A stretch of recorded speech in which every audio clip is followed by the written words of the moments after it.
अब मुझे एक सिंपल सी चीज बताइए, वायनाड रायबरेली आप दोनों जीतेंगे अगर, तो एक सीट आपको खाली करनी पड़ेगी ना, वो सीट कौन सी होगी? नमस्कार, मैं हूं यशवंत देशमुख और मैं आ रहा हूं रौनक के साथ में टीआरपी पे। क्या आपकी बार 400 पार? जिस दिन प्रधानमंत्री जी बोल रहे थे ना संसद में, दिमाग में पहली चीज मेरे ये आई, ये बंदा चाहता क्या है। वो सज्जन हमको कहने लगे कि देखिए बीजेपी 303 की जगह 302 भी हो गई ना, तो ये मनोवैज्ञानिक हार होगी। ये वायनाड नहीं गए होते तो ये अमेठी में हारते नहीं। ये मीडिया की वजह से आता है या जनता की खुद की अपनी अंडरस्टैंडिंग है? मुझे लगता है कि प्रधानमंत्री मोदी के जो वर्स्ट क्रिटिक्स भी पॉसिबल हो सकते हैं, वो कितनी भी उनकी निंदा करें, एक चीज का क्रेडिट उनसे नहीं ले सकते कि बंदा 24 घंटे काम कर रहा है। Toilet was not an issue of sanitation,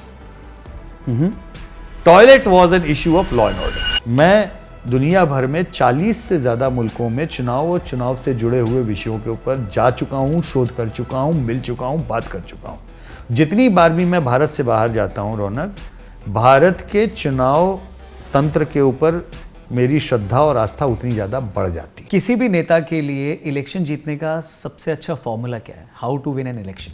इस शहर में अरविंद केजरीवाल 67-3 65-5 ईवीएम से आए ना, और 7-0 लोकसभा में ईवीएम से आया।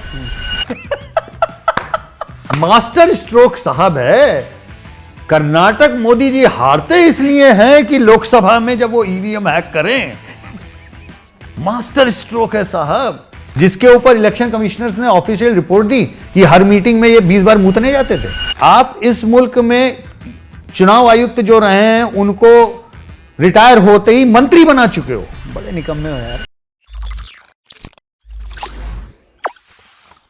नमस्ते दोस्तों, द रौनक पॉडकास्ट बोले तो टीआरपी में आपका स्वागत है। अच्छा, जिनसे मैं अभी बात करने वाला हूँ, उनकी ट्विटर बायो की अगर आप माने तो एक बॉर्न बनारसी हैं, इलेक्शन नर्ड हैं, और फिर एक ठो अंग्रेजी का कोई शब्द लिखा हुआ है जिसके लिए शायद अगर शशि थरूर जी देख रहे हैं तो प्लीज़ बताएं कि इसका मतलब क्या होता है। ब्रॉडकास्ट नियंडरथल, वो मैं इनसे भी पूछूंगा। फिर आगे लिखा है कि ये संगीन एक्सलाइड भी हैं, और फिर पीहू और बाबू के बाबा भी। लेकिन ट्विटर बायो में जो लिखा है उसके अलावा भी ये बहुत गुणी है, ठीक है। वही बताने के लिए इस पॉडकास्ट में मैंने सोचा कि इनसे बात करेंगे। कई सारी चीज़ें हैं जो इनसे हम सीखेंगे, समझेंगे, स्पेशली चुनाव को लेकर। सी वोटर के फाउंडर और डायरेक्टर भी हैं, और सी वोटर एक इलेक्शन मैनेजमेंट और पब्लिक ओपिनियन रिसर्च एजेंसी है जो 25 सालों से ज़्यादा समय से एक्टिव है। तो चुनाव का माहौल चल रहा है, तो आइए बहुत सारी बातें करते हैं चुनाव से जुड़ी हुई, और वोटर्स से जुड़ी हुई, आपसे जुड़ी हुई, मुझसे जुड़ी हुई, और बनारस से जुड़ी हुई। तो दादा यशवंत देशमुख जी, आपका स्वागत है। बहुत बहुत धन्यवाद। कैसे हैं आप? बिल्कुल मजेदार, मजा आ गया आके। लेकिन एक चीज़ जिसके लिए इस चुनाव में भी लोग आपको बहुत ज़्यादा ढूंढ रहे हैं, पूछ रहे हैं, कोने में भी पूछते होंगे, व्हाट्सएप भी करते होंगे, फ़ोन भी लगाते होंगे कि क्या आपकी बार 400 पार? तो क्या आपकी बार 400 पार है?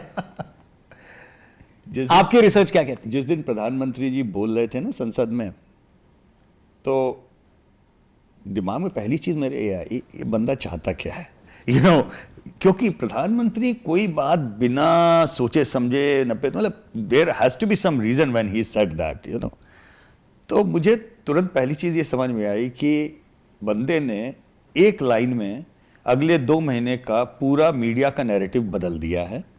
उस दिन से आज तक मुझसे किसी ने यह सवाल नहीं पूछा कि 300 पार हो रहा है कि नहीं हो रहा है। पूरे उसमें केवल चर्चा यही है, 400 पार। इतनी चर्चा हो गई कि विपक्ष के लोग भी लंबे समय तक उसका नैरेटिव कार्ड ढूंढ नहीं पाए। तो जो नैरेटिव प्रधानमंत्री ने सेट किया था 400 पार का, वो काम कर रहा है बीजेपी के लिए? देखिए, ये 400 पार का नैरेटिव सेट हुआ, मेरे ख्याल से वो उनके लिए ज़रूरी ये था। मैं एक चुनाव विश्लेषक की हैसियत से देखता हूँ, 14 में एक ज्वार आया, तूफान आया है ना, ज्वार के बाद में भाटा आता है, ज्वार के बाद में 19 में एक और ज्वार आ गया, ठीक है ना। अब हम बात कर रहे हैं तीसरे ज्वार की। अगर हम तीसरे ज्वार का, सपोज कीजिए मैं प्रधानमंत्री हूं और मैं अपने वोटरों को तीसरे ज्वार का टारगेट नहीं दूंगा, तो भाटा ऑटोमेटिकली आने लगेगा, क्योंकि ये जनादेश है। एट्रिशन होता है ना हर चीज का, मतदाताओं का भी एट्रिशन होता है। कई सारे मतदाता ये सोच के नहीं जाते कि अरे जीत ही रहा है, क्या करें जाते, कई ये सोच के नहीं जाते अरे हार ही रहा है, क्या करें।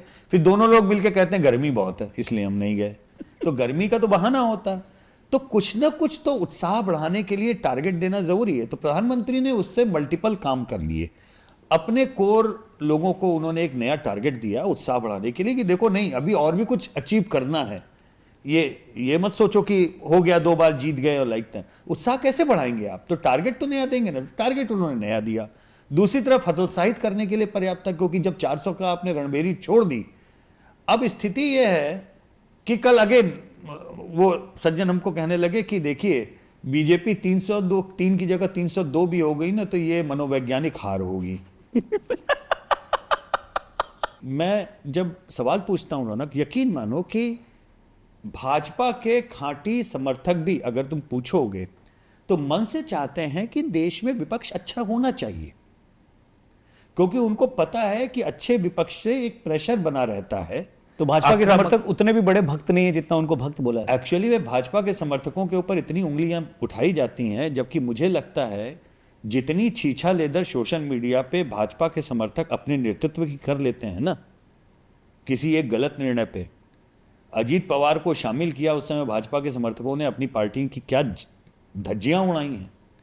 आप कोई भी खराब वो ले लीजिए, ब्रिजभूषण वाले मसले पे या किसी भी मसले पे जो आप सोचते हो कि विपक्ष के लिए बड़ा मुद्दा है, बड़ा मसला है, उस मुद्दे पे मैं सोशल मीडिया पे जब मैं देखता हूं तो अक्सर मैं देखता हूं कि भाजपा समर्थक हैंडल्स अच्छी खासी रीढ़ पीट रहे होते हैं अपने नेतृत्व की।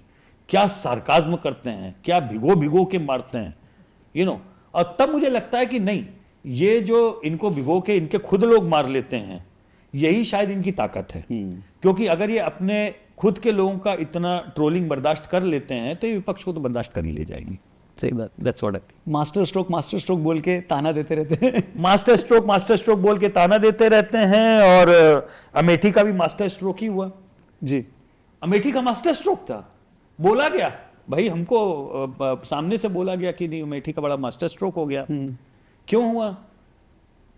देखिए, सारे भाजपा के लोग और स्मृति ईरानी इंतजार कर रही थी कि राहुल जी आएंगे और तब हम ये कैंपेन करेंगे और ये होगा और ये भाषण, बड़ी प्लानिंग थी साहब भाजपा की, और हमने लटका के रखा। और हमने कहा हम तो लड़ेंगे ही नहीं, टीली लीली बुद्धू बनाया, बड़ा मजा आया। ओके, मतलब क्या क्या क्या कहे, मतलब ये कैसे मास्टर स्ट्रोक हो सकता है जी। गंभीरता से सोचिए कि आपकी एक सीट, पारिवारिक सीट, जिसमें लोगों ने आपको आंख मूंद के वोट दिया, एक बार 2 बार नहीं, दशकों से वोट दिया जी। आप उस सीट से एक बार हार क्या जाते हैं? और वो भी सीट आप वो इसलिए हारे, मैं आज तक मानता हूं ये वायनाड नहीं गए होते तो ये अमेठी में हारते नहीं। मैं बता रहा हूं। पर दादा उनका कैलकुलेशन ये था कि अगर वो तो प्लान भी था। नहीं, वो प्लान भी था, लेकिन सवाल यह है आपने वायनाड का एक बार घोषित कर दिया तो अमेठी के लोगों ने मान लिया कि आप तो भाग रहे हो। तो ये पड़ता है इतना फर्क वोटर पे? नहीं, बिल्कुल पड़ता है, क्यों नहीं पड़ता है, इतना सोचता है। जैसे अभी रायबरेली अगर आप ये सोच रहे हैं कि 1 वे ट्रैफिक है, मेरा मानना है कि ये 1 वे ट्रैफिक नहीं होगा, कि वो सोनिया जी ने मना कर दिया कि हम नहीं लड़ेंगे और राहुल जी जाके लड़ जाएंगे। 14 और 19 के बीच में सोनिया जी का खुद का मार्जिन आधा कर दिया, जो बीजेपी का लोकल आदमी वहां चुनाव लड़ा था। और अब अगर वहां पर ये इस बात का आश्वासन नहीं दे पाए कि मैं दोनों जगह से जीतूंगा तो मैं वायनाड छोड़ दूंगा, ये आश्वासन नहीं दे पाए तो रायबरेली की जनता भी थोड़ी असमंजस में रहेगी। मैं ये नहीं कह रहा हूं कि वो रायबरेली से हार जाएंगे, ये कतई मत समझिएगा, क्योंकि मेरा मानना यह है सोनिया जी के लिए अभी भी लोगों के मन में बहुत इज्जत जी। है। और चूंकि वो सीट खाली करके अपने बेटे के लिए वहां पे आ रही हैं, इसलिए उनकी इच्छा का सम्मान करते हुए हो सकता है रायबरेली में अभी भी एक सॉलिड सिंपैथी वेव या जो भी आप कहना चाहें उनको रॉक सॉलिड मिले, उसमें मैं इनकार नहीं कर रहा हूं। लेकिन स्टैंड अलोन मेरिट के ऊपर आपने अमेठी ड्रॉप आउट की, और ड्रॉप आउट ही नहीं की, आप हारने के बाद में कितनी बार अमेठी गए, जनता का आपसे संपर्क क्या रहा, जनता क्यों माने कि आप वहां पर अभी भी इन्वेस्टेड हैं अमेठी जी। ठीक है।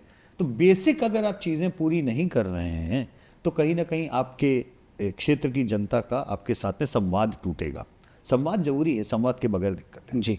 राहुल गांधी की बात क्योंकि हुई है, उनका जो इस वक्त अगर हम भाषण देखें तो उसमें जाति और संविधान की हत्या और हम आएंगे तो वेल्थ डिस्ट्रीब्यूशन का भी एक हल्का सा उसमें फैक्टर उन्होंने जोड़ा। ये सब आपको लगता है चुनाव जिताने के लिए सही तरीका है या नैरेटिव है या शब्द है? देखिए, नैरेटिव्स तो रौनक बहुत सारे बनते हैं, कई बार अच्छे या बुरे भी लगते हैं, और कई बार चुनाव के रिजल्ट आने के बाद में कई नैरेटिव्स को बिना मतलब बुरा मान दिया जाता है या बुरा मतलब अच्छा मान दिया जाता है, क्योंकि वो ओवर सिंप्लीफिकेशन में फंस जाता है। ठीक है ना, जैसे 2004 का ही लीजिए, इंडिया शाइनिंग फेल हो गया, ये नैरेटिव है। ये चूंकि इस शहर में जो सारे आलसी किस्म के पत्रकार बैठे हैं जिनको इससे कोई मतलब नहीं कि 2004 हुआ क्यों, उन्होंने कोई इन्वेस्टिगेशन भी नहीं किया। भाई हम तो चूंकि गलत हो गए, वो एक चुनाव था जब सारे पोस्टर गलत हो गए। हालांकि हमको इंडिकेशंस मिल रहे थे, हमने लास्ट उसमें स्टार न्यूज में हमारा चल रहा था, हमने बोला कि कठिन हो रहा है, मेजॉरिटी तक पहुंचना मुश्किल हो रहा है इनका। लेकिन हुआ क्या कि 2004 में इंडिया शाइनिंग फेल नहीं हुआ था। देखिए, बड़ा कंट्रोवर्शियल सब्जेक्ट है। मेरा मानना फेल नहीं हुआ था। 50 साल में पहली बार भारतीय जनता पार्टी ने मेजॉरिटी रूरल सीट्स जीती थी। ओके, मेजॉरिटी 2004 में, ठीक है। और समहाउ अर्बन एरियाज में 18% तक टर्नआउट गिर गया। क्यों गिरा, अब उसके हजार कारण हो सकते हैं, ठीक है। 18% छोटा मोटा नहीं होता मेट्रोपॉलिटन, बिल्कुल 18% टर्नआउट गिरना। और सारे वो गढ़ जो भारतीय जनता पार्टी के बिल्कुल स्ट्रॉन्ग होल्ड वाले, बीजेपी सारे हार गई, सारे हार गई। तो नया गढ़ बना लिया, पुराना गढ़ बचा नहीं पाए, तो उनको समझ में ही नहीं आया क्या हुआ। तो इंडिया शाइनिंग फेल हो गया। मैं मानने को, अगर इंडिया शाइनिंग फेल होता तो वो इलाके बीजेपी कैसे जीतती जहां पे वो कभी नहीं जीती थी। करेक्ट। कहीं ना कहीं एक ऑप्टिमिज्म का एक लेवल आया था, उसके कारण जीता। वो समय स्प्लिट वोट, वो एक अलग मीमांसा है कि क्यों वो हारे, उस पर अभी हम नहीं जाएंगे। लेकिन मैं केवल नैरेटिव्स का बता रहा हूं कि कभी कभी नैरेटिव्स अपयश का शिकार हो जाते हैं। जैसे इंडिया शाइनिंग अपयश का शिकार हुआ, ठीक है ना। इंडिया राइजिंग हो सकता था, मतलब हो सकता था कि उसको पूरा उस तरह से नहीं करते। लेकिन अब इधर इनके जो नैरेटिव हैं, नैरेटिव्स में संविधान बदल देंगे, ये वाली गलतियां हुई भारतीय जनता पार्टी के लोगों की ओर से। 2-4 बड़बोले लोगों ने अति उत्साह में बोला। मैं इसको ब्रिलियंट मास्टर स्ट्रोक मानता हूं अपोजिशन का कि उन्होंने उसको रिजर्वेशन खत्म कर देंगे वाले से जोड़ दिया, जबकि कहीं पे भी संविधान बदलने वाले को उन्होंने रिजर्वेशन के हिसाब से नहीं बोला था। But that's what the political fight is, you know. मैं इसको मास्टर स्ट्रोक मानता हूं कि हाँ, बहुत सलीके से उन्होंने घुमा करके उसे जोड़ा। जब उन्होंने रिजर्वेशन से जोड़ा तो प्रधानमंत्री ने काउंटर में उसको माइनॉरिटी रिजर्वेशन से घूम के जोड़ा, क्योंकि तू डाल डाल में पात पात, तू डाल डाल में पात पात। तो राजनीति का मजा यही है देखने में कि बड़ा सही खेला, बड़ा सही खेला। वेल्थ डिस्ट्रीब्यूशन पे आके मैंने हाथ खड़े कर दिए। भाई, जहां तारीफ करनी मैं तारीफ कर रहा हूं कि बढ़िया नैरेटिव सेट किया। भाजपा बैकफुट पे हो गई रिजर्वेशन के मसले पे। संघ के अधिकारियों को बोलना पड़ा कि हम संघ के समर्थन में हैं, जब तक भाजपा है तब तक आरक्षण समाप्त नहीं होगा, उस पर बोलना पड़ा। कास्ट सेंसस के ऊपर बोलना पड़ा। तो obviously BJP went on a backfoot there. लेकिन wealth distribution, enter mister Sam Pitroda, और फिर उसके बाद में आप श्री श्री 1008 श्री 1008 की माला जप करके और आप बोलें। और मतलब फिर उसके बाद में एकदम से मुझे लगा कि अब इसके बाद में वो कभी खुशी कभी गम में, किसमें था वो, नहीं हाँ उसी में था ना, और जया बच्चन जो थाली लेके खड़ी होती है शाहरुख खान के, मुझे एकदम से लगा कि भारतीय जनता पार्टी के लोग थाली लगाए हुए हैं सैम पित्रोदा के तिलक करने के लिए। आया मेरा लाल, अब यही है खेवन हार। और कांग्रेस के लोगों ने स्कैम पित्रोदा बताने लगे। स्कैम यार मतलब कुछ चीजें ऐसी विचित्र विडंबना भरी लगती हैं इन लोगों की कभी कभी। अब वेल्थ डिस्ट्रीब्यूशन में बताऊं ना क्यों इनका टोटली अनफिट है। ये 60 का 70 का दशक वाला सोशलिस्ट भारत नहीं है। ये वो कम्युनिस्ट दिमाग से निकलने वाले लोगों के द्वारा गाइड किया वो नहीं है जी।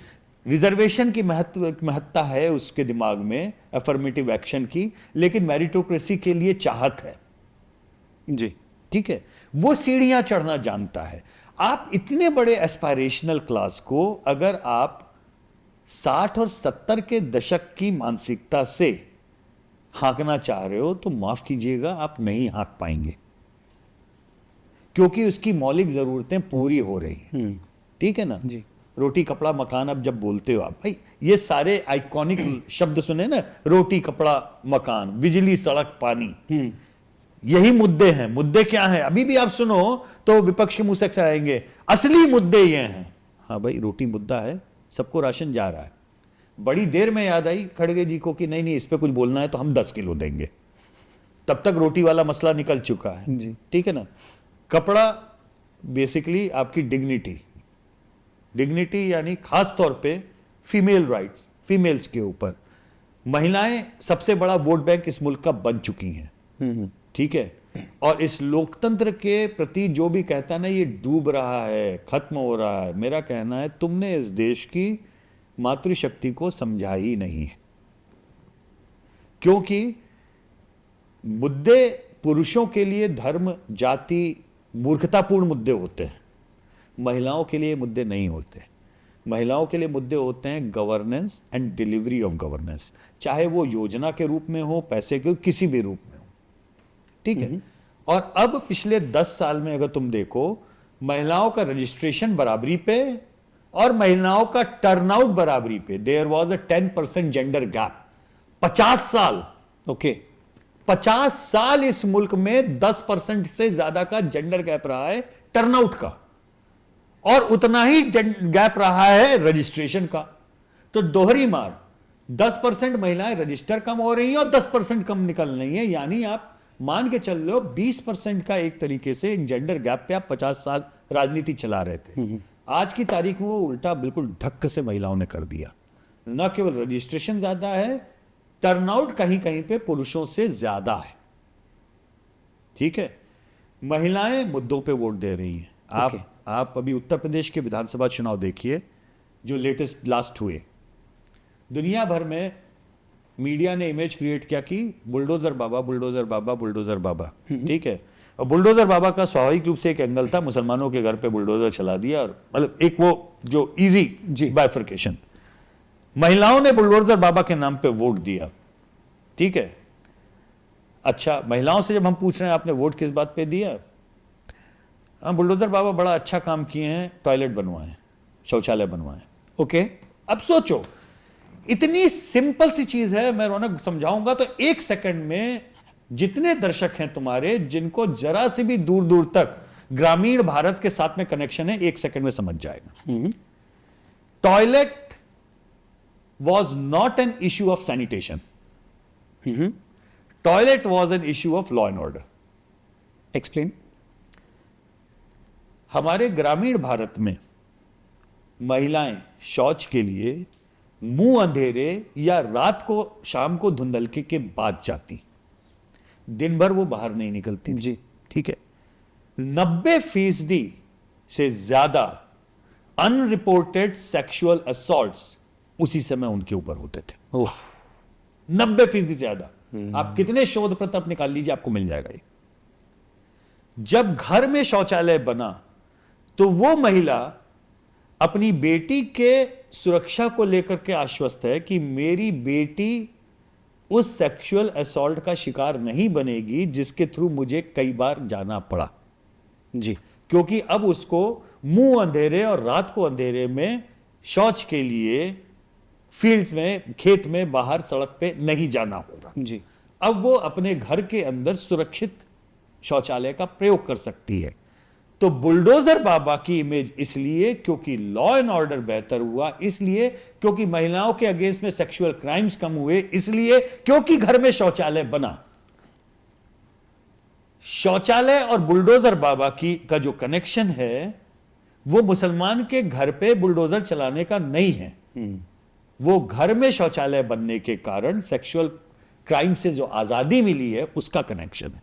वाओ, सीधा है, कोई रॉकेट साइंस नहीं है समझना। महिलाओं ने खुल के बताया, हमको समझ में आया, मैंने लिखा इसके ऊपर, और एक लगा कि महिलाओं के लिए आप मुद्दे सोचिए, क्या बात करती हैं। घर में छत बनी, अकाउंट में पैसा आया, सिलेंडर आया, दवाई मिली, बच्ची स्कूल जा रही है नहीं जा रही है, छात्रवृत्ति मिली नहीं मिली, ये उनके मुद्दे हैं। राम जी की जय मुद्दा है, मैं ये नहीं इनकार कर रहा हूं, अयोध्या मुद्दा है, लेकिन अयोध्या डिसाइडिंग फैक्टर नहीं है। Please try to understand. Okay लोग गलत समझते हैं, अयोध्या वो उस पिरामिड का बेस है, आस्था का प्रश्न है, उससे लोग खुश हैं, हाँ वो ठीक है। लेकिन अगर आप ये सोचते हैं कि 10 साल बाद वो महिला निकल के कह रही है मैं योगी के नाम पर या मोदी के नाम पर वोट दूंगी और इसलिए कि केवल अयोध्या है, तो आप अपमान कर रहे हो उस महिला की समझ का। तो ये दोनों मोदी गवर्नमेंट ने क्रैक कर लिया, ये दोनों चीजें, दोनों चीजें क्रैक की हैं, दोनों क्रैक किया है, दोनों कि crack फायदा करके भी दिखाओ, डेवलपमेंट भी करो, और साथ में डिलीवरी ऑफ गवर्नेंस के ऊपर उनको मैंडेट मिला। अब डिलीवरी ऑफ गवर्नेंस के साथ में एक समस्या ये आती है रौनक कि लोगों की हर बार अपेक्षा अगले स्टेप की होती है कि ये तो मिल गया, इसके बाद में क्या।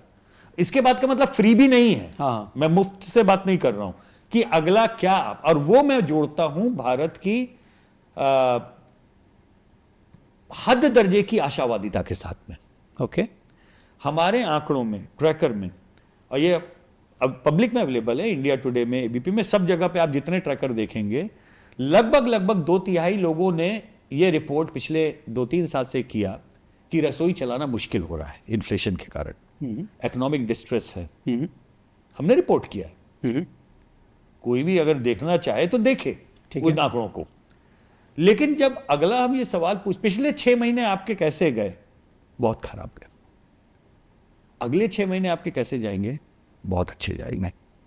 ये जो आशावादिता है ना, ऑप्टिमिज्म, ये भारत की बहुत बड़ी ताकत है। कारण क्या है इसका?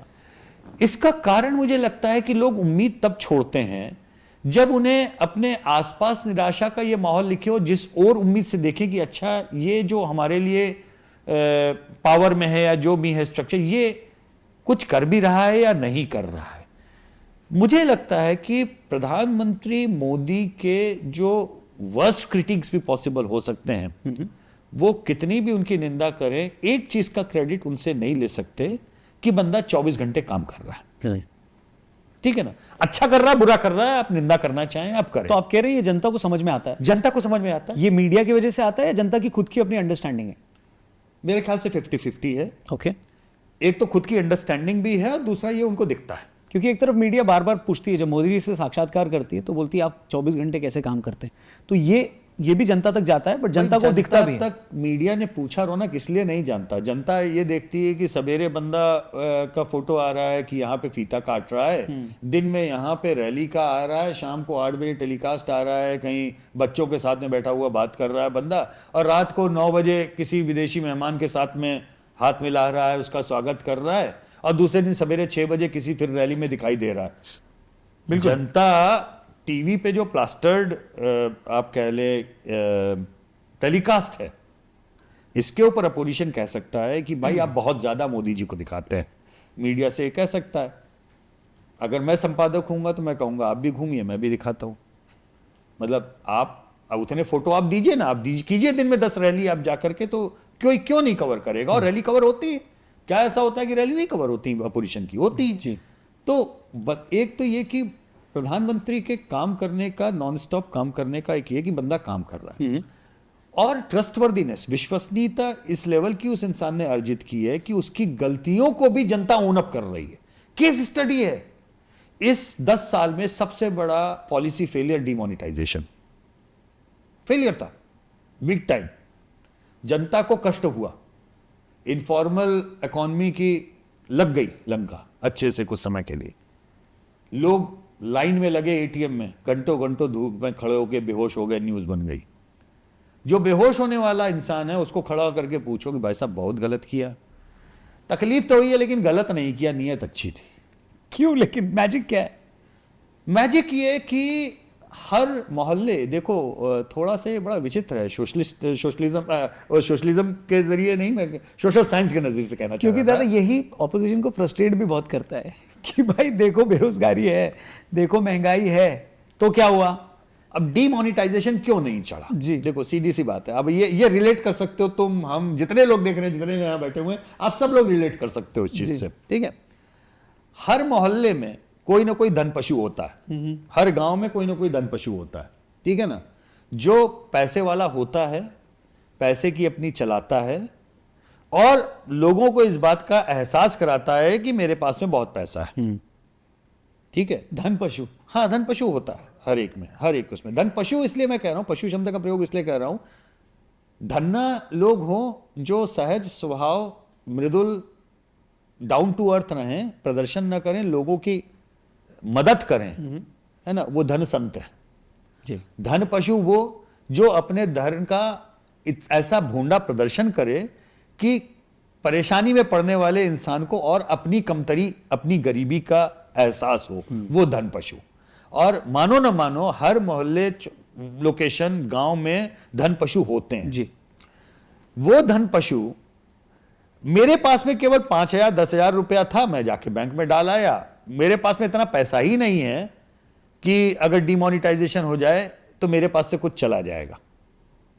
लेकिन वो धन पशु जो घर में करोड़ों लेके बैठा है, लाखों लेके बैठा है, वो परेशान है कि मैं पैसे को अपने कैसे खपाऊं, और वो दुखी आके बोलता है, हालांकि उसमें भी उसका अहंकार होता है, पता है बड़ी मुश्किल से खपाया, हमारा 20 लाख का चूना लग गया। ठीक है ना, वो एक्चुअली अपनी ऐड बता रहा है कि देखो हमने इतना था कि हमारा 20 लाख का चूना लग गया जी। लेकिन सामने वाले को हरिशंकर परसाई जी वाला जो परपीड़ा सुख का संतोष है वो भी था। ये मैं गलत ढंग से वैसे नहीं कहना चाह रहा हूं, लेकिन लोगों के पास में जो ये इस तरीके के पैसे का एक लाइव एग्जाम्पल हर मोहल्ले में था, गांव में था, उसको लोगों ने परेशान होते देखा। Correct. और उसकी परेशानी में वो अपनी परेशानी भूल गया, क्योंकि मेरी परेशानी क्या थी, मेरी परेशानी केवल ये थी 10-15 हजार रुपए जो थे वो मैंने लाइन में लग के जमा कर दिए, मेरे जो नोट थे वो बदला दिए, नया नोट, थोड़ा टाइम आया, मेरा पैसा नहीं डूबा। पैसा डूबा किसका? धन पशु का डूबा। तो उस सैडिस्टिक प्लेजर में अगर आप बहुत उस तरीके से समझना चाहें तो स्टैटिस्टिक प्लेजर में डिमोनिटाइजेशन के बाद का इलेक्शन भाजपा जीती।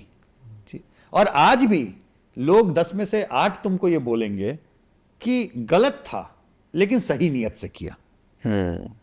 तो नीयत, जब कोई इंसान ऐसा सोशल कैपिटल कमा ले विश्वसनीयता का, जी, तो आप केवल गाली देकर के आप उसको नीचे नहीं कर सकते। सही बात है, परफेक्ट है दादा। दादा, किसी भी नेता के लिए इलेक्शन जीतने का सबसे अच्छा फॉर्मूला क्या है? How to win an election? बहुत इस पे दिमाग भांजा है मैंने, क्योंकि मैंने एक बार लिस्ट बनाई है, ये मैंने बनाई सन 95 की बात है। ओके।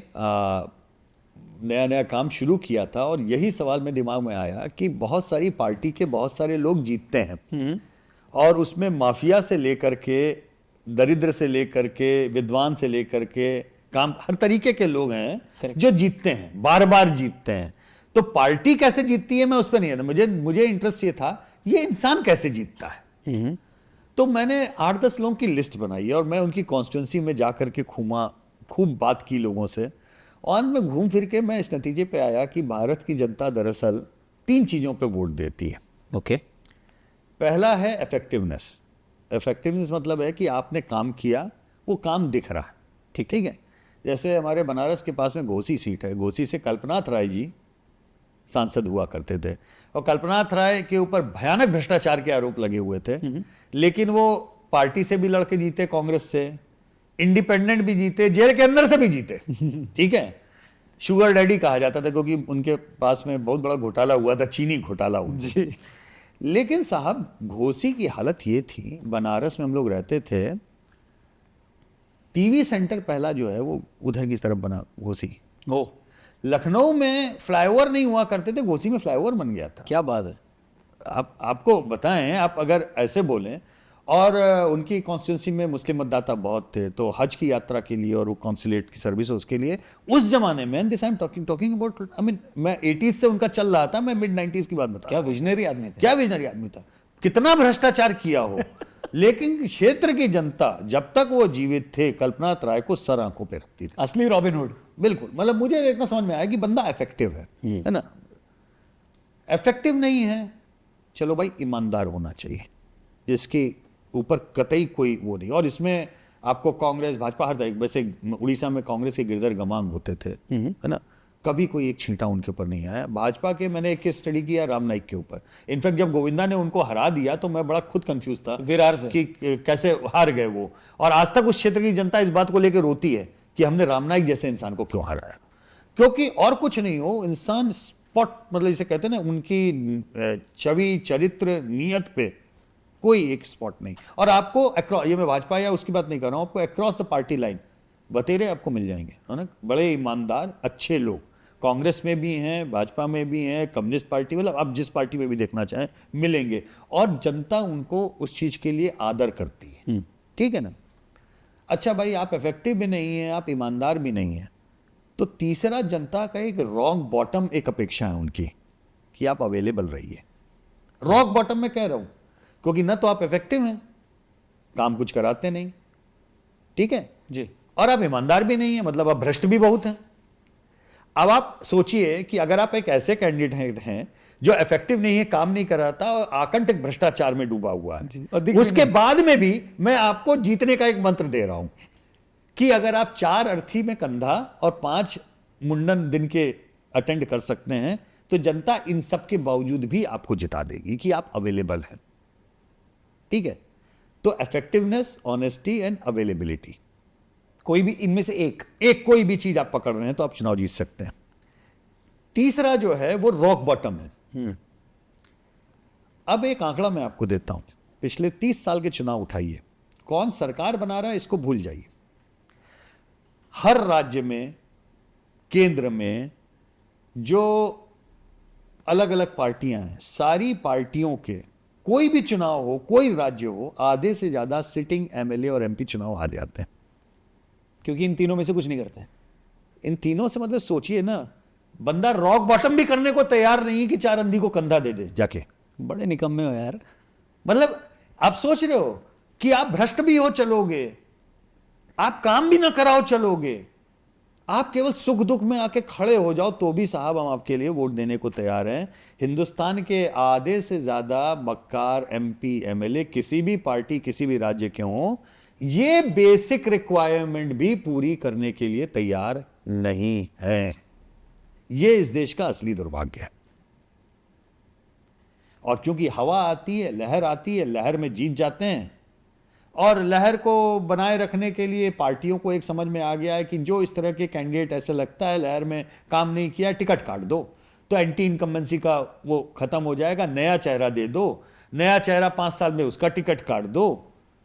तो जनता हर बार एक नया पप्पू लेकर घूमती है, क्योंकि उसका गुस्सा यशवंत से है तो रौनक आ गए, रौनक है, ये आ गए, वो आ गए। तो ये पार्टियां या केंद्रीय नेतृत्व अपनी पॉपुलैरिटी के ऊपर जी ये करता है, जिसमें बीजेपी भी शामिल है जी, क्योंकि प्रधानमंत्री की लोकप्रियता या कुछ राज्यों में मुख्यमंत्री की लोकप्रियता बहुत ज्यादा है। टिकट काट दो, हाँ भाई इसको हमने टिकट काट दिया, देखो खराब आदमी था, अच्छा नहीं किया। अरे लेकिन टिकट काटने तक का इंतजार क्यों कर रहे हो भाई? आज नीलकंठ जो है बेचारा स्कूल जा रहा है, बहुत जल्दी वो तिमाही परीक्षा भी देगा, छठमाही भी देगा, मंथली टेस्ट जो यूनिट के अलग होंगे। दर्जा 5 के बच्चे भी बेचारे हर महीने परीक्षा दे के आ रहे होते हैं। केवल एमपी एमएलए ही है जो 5 साल में एक ही बार परीक्षा देगा। कोई इवैल्यूएशन क्यों नहीं होगा उसका? काम किया नहीं किया, कानूनन कह दिया था राइट टू रिकॉल के ऊपर। भैया बहस नहीं करना, आप बताओ ना, आपके आदमी जीत के आए। मैं भाजपा से भी सवाल करता हूं, झुआ भर लोग आपके एमएलए एमपी आपके जिता के भेजते हैं, 5 साल के अंत में टिकट काटने की नौबत क्यों आती है? बंदा पहले साल में आपके पास में क्यों नहीं इंपैक्ट इवैल्यूएशन है कि ये एमपी या एमएलए हमारा काम नहीं किया? आप वार्निंग दो, लिस्ट निकाल करके नेम एंड शेम करो ना। करेक्ट। किस बात का डर है? आपको तो ओवरफ्लो कर रखा है पब्लिक ने, लेकिन नहीं है। तो ये थोड़ी सी मौलिक समस्याएं हैं जिसके ऊपर मुझे लगता है कि अभी काम करने की जरूरत है। यशवंत जी, पब्लिक ओपिनियन रिसर्च कैसे की जाती है, उसका मेथड क्या होता है? गुड सवाल, बहुत बढ़िया। क्योंकि मैं चाहता था, लोग ये सोचते हैं कि ये कोई अफलातूनी विषय है, बड़ा कठिन है, कुछ भी नहीं है, बहुत आसान है समझना। आप खुले भगोने में चावल पकाते हैं ना, तो चावल जब आपको देखना होता है तो आप हिला करके उसमें से 1-2 दाने निकाल करके अम्मा जो है हाथ में ऐसे करके देख लेती हैं, पक गया नहीं पक गया। पूरा कलछुल भर के रौनक के मुंह में नहीं डालती हैं, ए रौनक पका कि नहीं पका, देख। ठीक है ना जी। तो पब्लिक ओपिनियन ये उसी तरीके का विषय है कि किसी भी मुद्दे के ऊपर जनता की राय क्या हो सकती है। आप 150 करोड़ के देश में आप 150 करोड़ लोगों से पूछने तो नहीं जाएंगे ना। जी। तो एक मैकेनिज्म होता है जिसे रैंडम प्रोबेबिलिटी सैंपल सिलेक्शन कहते हैं। ये उसी तरीके का है कि भगोने को घुमाओ, क्योंकि उसमें आपका कोई बायस नहीं, सब मिल गया। जी। अब वो चावल के 2-4 दाने आप रैंडमली उठाओ। रैंडम महत्वपूर्ण है। रैंडम इसलिए क्योंकि एकदम जो भगोने के पतीली के कोने से लगा हुआ है वो नहीं उठाना, एकदम जो नीचे लगा है वो नहीं उठाना। मतलब एक आप उसका भी अलग अलग आप मिलाओ, मिला के रैंडम उठाओ और देखो चावल पका कि नहीं पका। तो उसी तरीके से औचक तरीके से रैंडम लोगों का आप चुनाव कीजिए और उनसे आप एक सवालों के ऊपर आप उनके जवाब लीजिए। आप कुछ भी सवाल पूछ सकते हैं। रिसर्च का फंडा यही है। आपको फ़ोन का कवर काला चाहिए या लाल चाहिए? कितने फीसदी हिंदुस्तान में ऐसे लोग हैं जो फ़ोन का कवर लाल लेकर घूमना चाहेंगे? तो आप उसके लिए पूरे देश में 1287 लोगों से अगर आपने पूछ लिया 150 करोड़ के मुल्क में, तो आप ±3% वेरिएशन के अंदर बता सकते हैं कितने फीसदी लोगों को लाल फोन पसंद है, कितने को काला फोन पसंद है। और ये नेता के लिए भी एप्लीकेबल। सब 1287। या ये लोग बड़ा मुझसे सवाल पूछते हैं, इतने कम लोगों में क्या होता है? आपका 150 करोड़ का मुल्क है, कम से कम 1.5-2 करोड़ लोग, 1% भी लोगों से आपने बात नहीं की, बताइए। ये बात बोली जाती है। ऐसे विज्ञान नहीं चलता, ऐसे विज्ञान नहीं चलता। विज्ञान चलता है रैंडम प्रोबेबिलिटी। हाँ, सिलेक्शन में आपके बायस नहीं होना चाहिए। रैंडमाइजेशन की प्रक्रिया जो है वो भरपूर होनी चाहिए। जी। हम ये नहीं सेलेक्ट करें कि हम तो आज रौनक जी से ही बात करेंगे और हम पूछेंगे कि भाई क्या है। ये नहीं होता। वो लॉटरी की तरह है। 150 करोड़ लोगों की लॉटरी है, उसमें से आपने 1500 लोगों की लॉटरी निकाली और वो रिप्रेजेंटेटिव होगा। माना जाता है कि वो जेंडर पे, पुरुष स्त्री हो या पढ़ाई लिखाई पे, कमाई पे, व्यवसाय पे, ग्रामीण और शहरी इस पे, इन सब पे वो एक प्रॉपर रिप्रेजेंटेटिव सैंपल आता है। और उस रिप्रेजेंटेशन के अंदर आप ये मानते हैं कि अच्छा, जो ये लोग कह रहे हैं लगभग वैसा ही पूरा भारत सोच रहा है। हाँ, उसमें वेरिएशन होगा। जितना कम सैंपल लेंगे हमारा मार्जिन ऑफ एरर उतना ज़्यादा बढ़ेगा, जितना ज़्यादा सैंपल लेंगे मार्जिन ऑफ एरर हमारा कम होगा। सिद्धांत ये काम करता है उसमें। और दूसरी चीज़ ये विचित्र लगे आपको, smaller the universe larger the sample size. ये बड़ा विचित्र फंडा है, लोग समझ नहीं पाते। ओके। अब जैसे अगर आप बोलें यशवंत जी, ये लाल फोन और काला फोन मुझे भारत में पूरे आप बता रहे हैं 1287 में आप बता देंगे। मुझे तो जानना है कि दिल्ली में कितने लोग ऐसा चाहते हैं। तो आप भारत का 1287 बता रहे हैं, तो आप दिल्ली का तो 100-200 में बता देंगे? नहीं, उसके लिए मुझे दिल्ली में 1287 सैंपल करने होंगे। अब आप उसमें बोलेंगे अच्छा दक्षिण दिल्ली में क्या है, तो मुझे दक्षिण दिल्ली में 1287 करने पड़ेंगे। उसके बाद में बोलेंगे अच्छा वो पालम वाला जो म्यूनिसिपैलिटी वार्ड है वहां पे क्या है, तो उसके लिए मुझे 1287 उस वार्ड में जाके करना। यानी जितना छोटा यूनिवर्स होगा हमारा सैंपल, उसके प्रोपोर्शन में उतना बड़ा होगा। ये एक उसका सैंपलिंग प्रोसेस की वैज्ञानिकता के आधार का तथ्य है जी। तो कम सैंपल के कारण कोई सर्वे गलत है ऐसा नहीं है, ज्यादा सैंपल से कोई सर्वे सही होगा ऐसा भी नहीं है। डिपेंड ये करता है आपने सैंपल चुना कैसे है, उसमें आपका चुनने में कोई बायस तो नहीं है, आपके सर्वेक्षण के जो सवाल हैं उनको बनाने में कोई लीडिंग सवाल तो नहीं है जो लोगों को एक तरफ ले जाए, और इसके बाद में यह है कि आप किस लेवल का आप उससे प्रोजेक्शन निकालना चाहते हैं। तो अगर मेरे पास में केवल 1200-1500 ही सैंपल हैं तो मैं आपसे बोलूंगा कि रौनक मैं ऑल इंडिया तो बता सकता हूं, मैं दिल्ली का नहीं बता सकता जी। मुझे ये ईमानदारी से बताना चाहिए जी। लोग क्या करते हैं कि उसमें से दिल्ली के 50 सैंपल से निकाल के बोलेंगे दिल्ली का ये नंबर है, वो नहीं होगा, वो गलत सूचना है। उसी तरह से इलेक्शन में भी काम करता है कि 543 सीटें, 543 सीटों में मैं 1500 सैंपल भी अगर लूं सही रैंडमाइजेशन से पूरे में छितराए हुए, तो मैं आपको यह बता सकता हूं कि वोट शेयर एस्टिमेट क्या होगा ऑल इंडिया। लेकिन मैं आपको किसी राज्य का नहीं बता सकता, उस राज्य के लिए मुझे उतना करना पड़ेगा। राज्य के अंदर क्षेत्र का नहीं बता सकता, क्षेत्र में करना होगा, उस लोकसभा को करना होगा, उस विधानसभा को करना होगा जी। उस तरह से प्रक्रिया चलती है। लोग गलत अंदाजा लगाते हैं। और दूसरी एक बहुत बड़ी गलती क्या करते हैं कि सीट के ऊपर बहुत ज़्यादा फोकस है पूरे मीडिया का हमारे। और ये तथ्य मैं पहले बोला हूँ, नहीं समझ में आता, आपके पॉडकास्ट में फिर से बोल के जा रहा हूँ। सर्वेक्षण की दुनिया में सीट प्रोजेक्शन की कोई जगह नहीं है। सर्वे का विज्ञान वोट शेयर प्रोजेक्शन पे खत्म हो जाता है। ओके, वोट से सीट में जो बदलने की प्रक्रिया है वो एक मैथमेटिकल एक्सट्रापोलेशन है, ठीक है, वो सर्वे का हिस्सा नहीं है।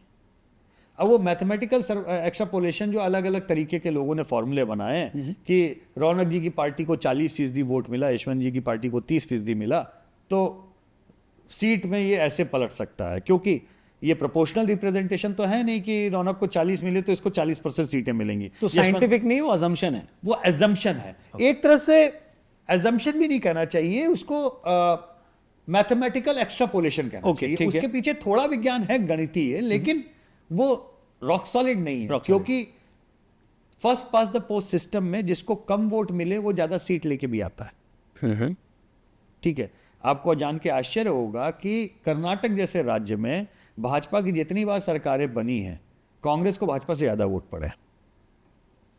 ठीक है, ठीक है। तो कम वोट पड़ के भी बंदा ज्यादा सीट लेके आ सकता है, क्योंकि आप एक एक सीट पे अलग अलग लड़ रहे हो ना। करेक्ट। तो उसका अंतर पड़ता है। आपको एक एक सीट की कॉल लेने के लिए एक एक सीट पे 1000-1500 सैंपल करने होंगे, तब तो आप क्लेम कर सकते हो कि हमने हर सीट पे 1000-2000 सैंपल किए हैं और हर सीट की इंडिविजुअल कॉल ली है, इसलिए मेरा सीट शेयर ज्यादा।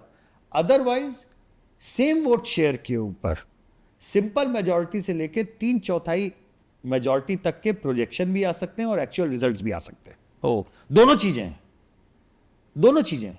ये अब आपको तय करना है एज एन एनालिस्ट कि आप क्या अप्रोच रखते हो। तो मेरा अप्रोच कंजर्वेटिव है। मेरा मानना है कि सर्वे साइंटिस्ट के नाते मेरी भूमिका, मेरा काम, क्या मुद्दे हैं ये बताना है, समाज का कौन वर्ग किस मुद्दे पे क्या सोच रहा है ये बताना है, और उनको सोचते हुए मोटे तौर पर वोट वो किसको देगा पर प्रतिशत में ये बताना है, और इसके कारण सरकार कौन बना सकता है विनर पिक करना, ये मेरा काम। ओके, ठीक है, अब वो सिंपल मेजॉरिटी है, 2/3 मेजॉरिटी है, 3/3 मेजॉरिटी है, जिसके ऊपर तालियां बजती हैं बहुत ज्यादा। मैं कभी उस रेस में पढ़ता नहीं, ना पढ़ना चाहता हूं। दूसरी चीज, कोई भी सर्वे करने वाला अगर आपको केवल सीट बता रहा है, वोट नहीं बता रहा है, उसके सर्वे को यूं फाड़िए और कूड़ेदान में फेंक दीजिए। जिस व्यक्ति ने, जिस संस्था ने अगर वोट शेयर नहीं कैलकुलेट किया तो सीट कैसे बता सकता है। तो आप अगर ये समझना चाहते हैं किसी भी सर्वे को देखते समय कि ये सर्वे सही है गलत है, मौलिक सवाल पूछने हैं आपको, तो आप रिपोर्ट पढ़ लीजिए अखबार में जहां भी छपा है। अगर वो केवल सीटों की बात कर रहे हैं तो उसको उठा के फेंक दीजिए। अगर वो वोट से शुरू कर रहे हैं कि इतने वोट मिलेंगे और इस वोट के आकलन पे इतनी सीटें मिल सकती हैं, तो उसमें तथ्य है। परफेक्ट। तो 1287 लोग से बात कर चुके हैं आप 2024 के लिए? 1287 लोगों से हम हर रोज बात करते हैं। अच्छा, ये हमारे ट्रैकर की खासियत है। और वो हर रोज बदलता है? हम लोग रोज बदलता है, रोज नया सैंपल होता है, हम लोग रोज बात करते हैं। इसीलिए हम लोगों की स्थिति वो है जैसे घर में बच्चों को लगा दिया जाता है ना, बुजुर्गों की जरा सा रोज बीपी चेक करो, और घर में अगर शुगर है तो रोज एक बार प्रिक करके उनका शुगर, ये उस तरीके का है कि आप रोज अगर बीपी नापें, रोज शुगर लेवल नापें, तो आपको पता लगता रहता है कि तबीयत कहाँ बिगड़ी, क्यों बिगड़ी, ये आपको अंदाजा लगता है जी।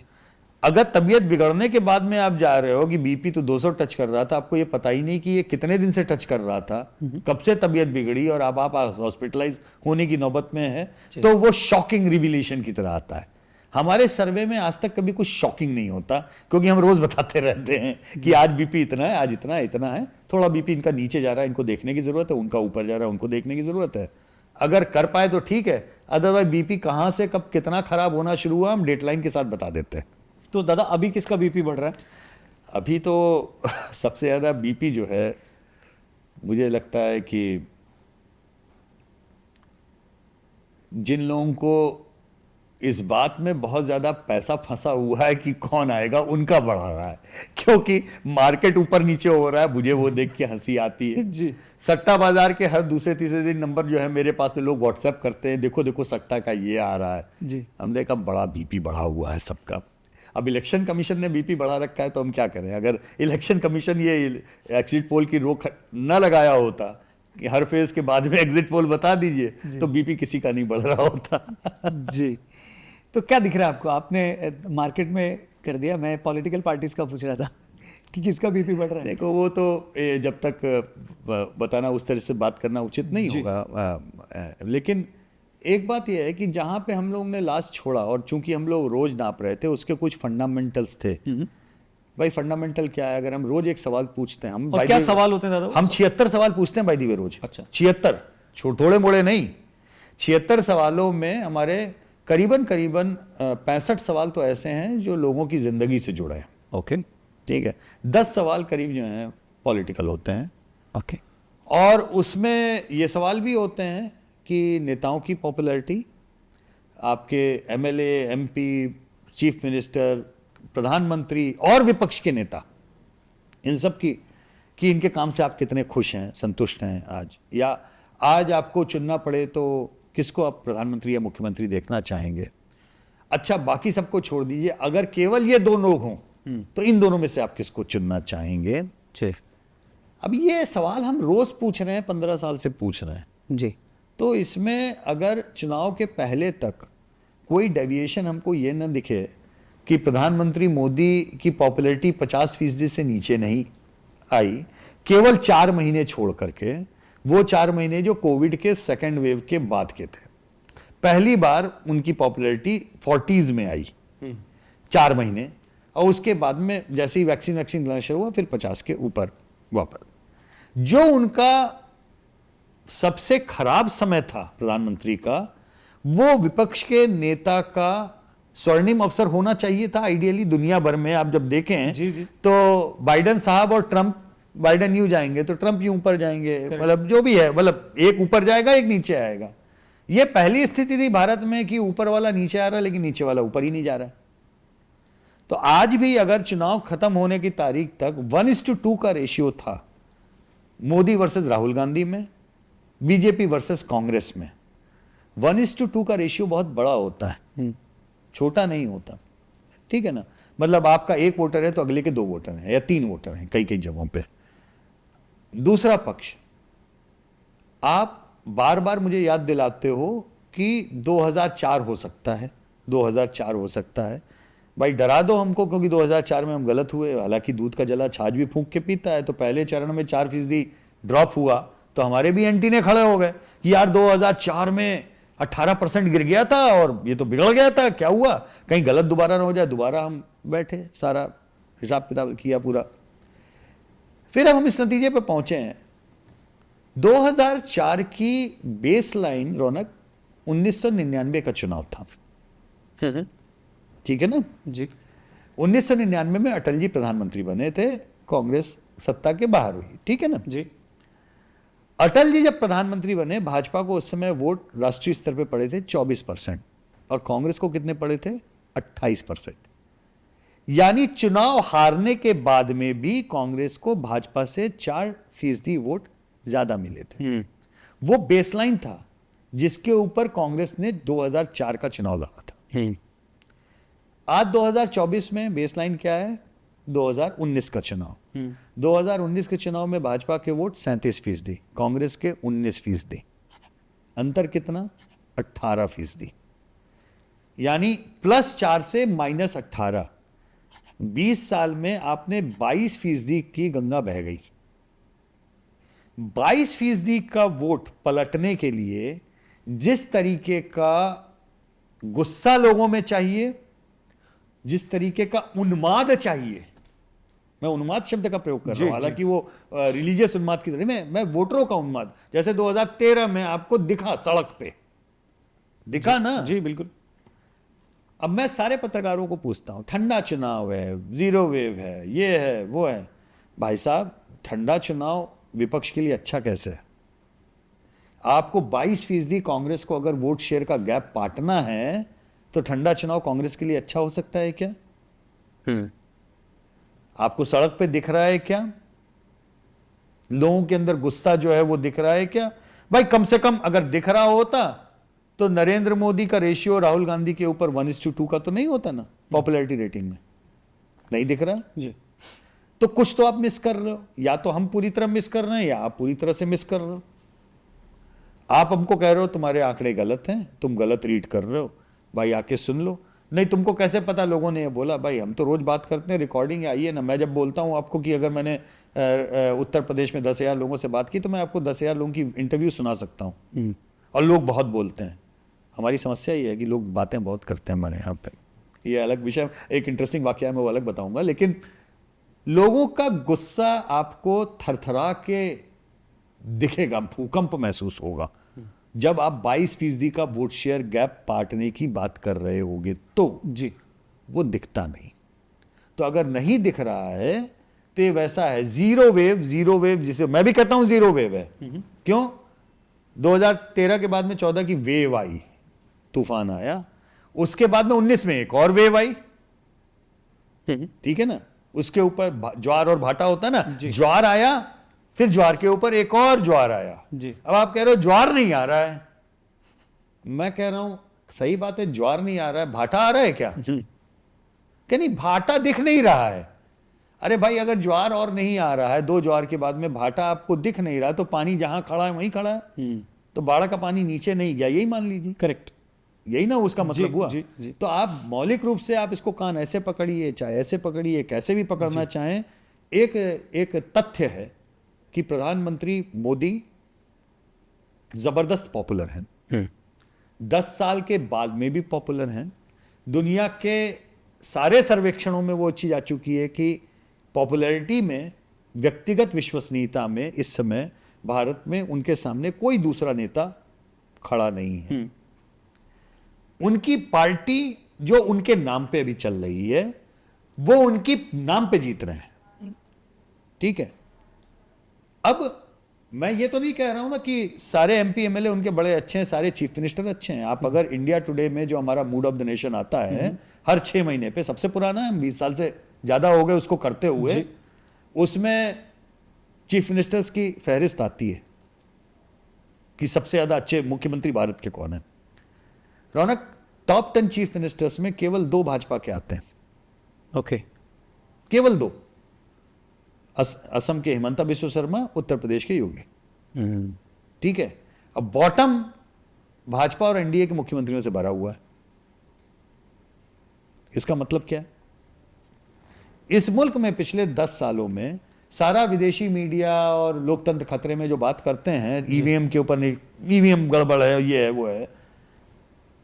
अब मैं आपको ये बोलूं तथ्य कि भाजपा आधे से अधिक चुनाव इस मुल्क में पिछले 10 साल में हारी है, नरेंद्र मोदी के नेतृत्व के होते हुए भी। तथ्य है, ठीक है ना जी। तो जब भाजपा चुनाव हारती है तब ईवीएम सही काम करता है, अब भाजपा चुनाव जीतेगी तब ईवीएम गलत हो जाएगा। तो इसी से मेरा जुड़ा सवाल है दादा कि ईवीएम को लेकर भी आप सवाल पूछते हैं अपने उसमें कि क्या लोगों को ईवीएम पे भरोसा है?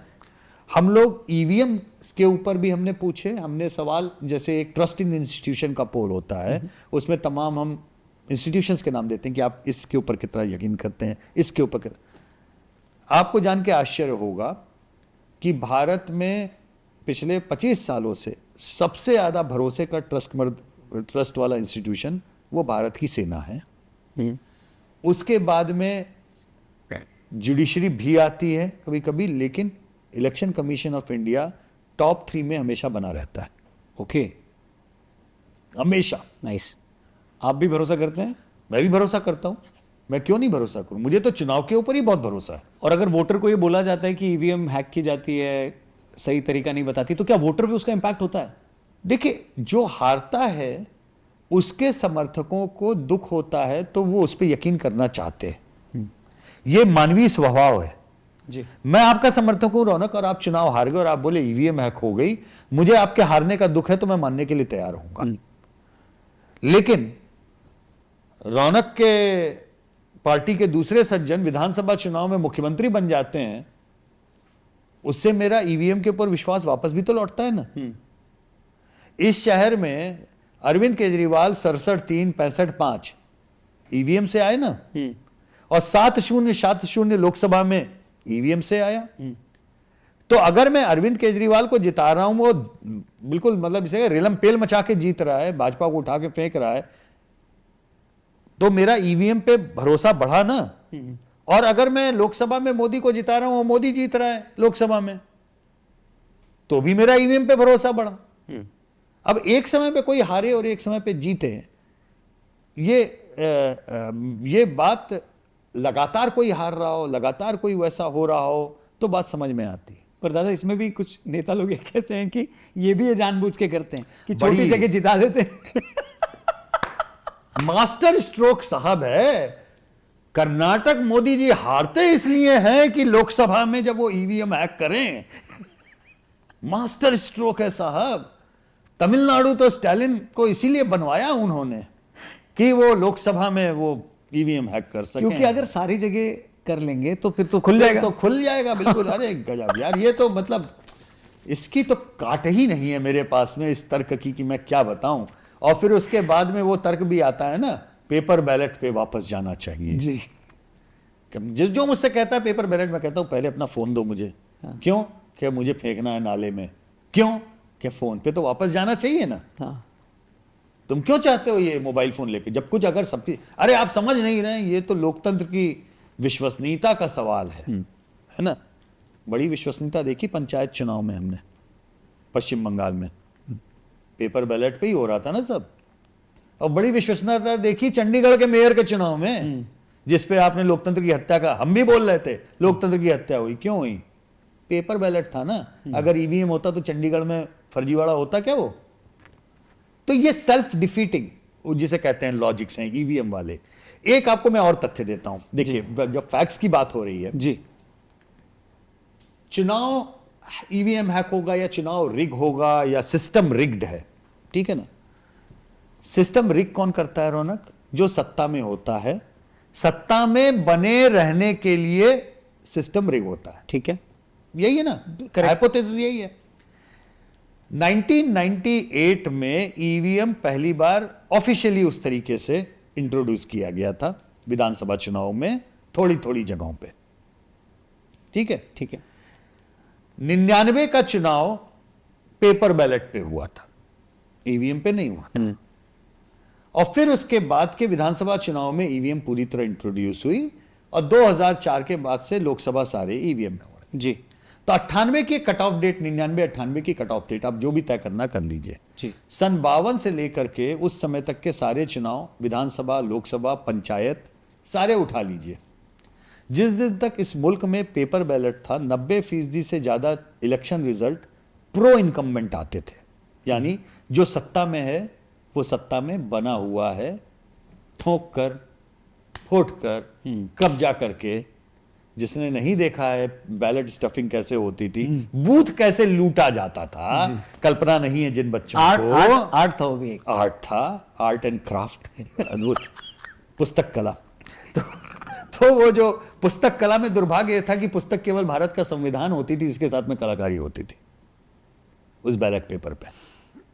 90% से ज्यादा कागज के बैलेट के ऊपर जो चुनाव हुए, प्रो इनकम्बेंट हुए, जो सत्ता में था वो बना रहा। जिस दिन से इस मुल्क में ईवीएम इंट्रोड्यूस हुआ है, 90% से ज्यादा इलेक्शन रिजल्ट एंटी इनकम्बेंट आए। वाह।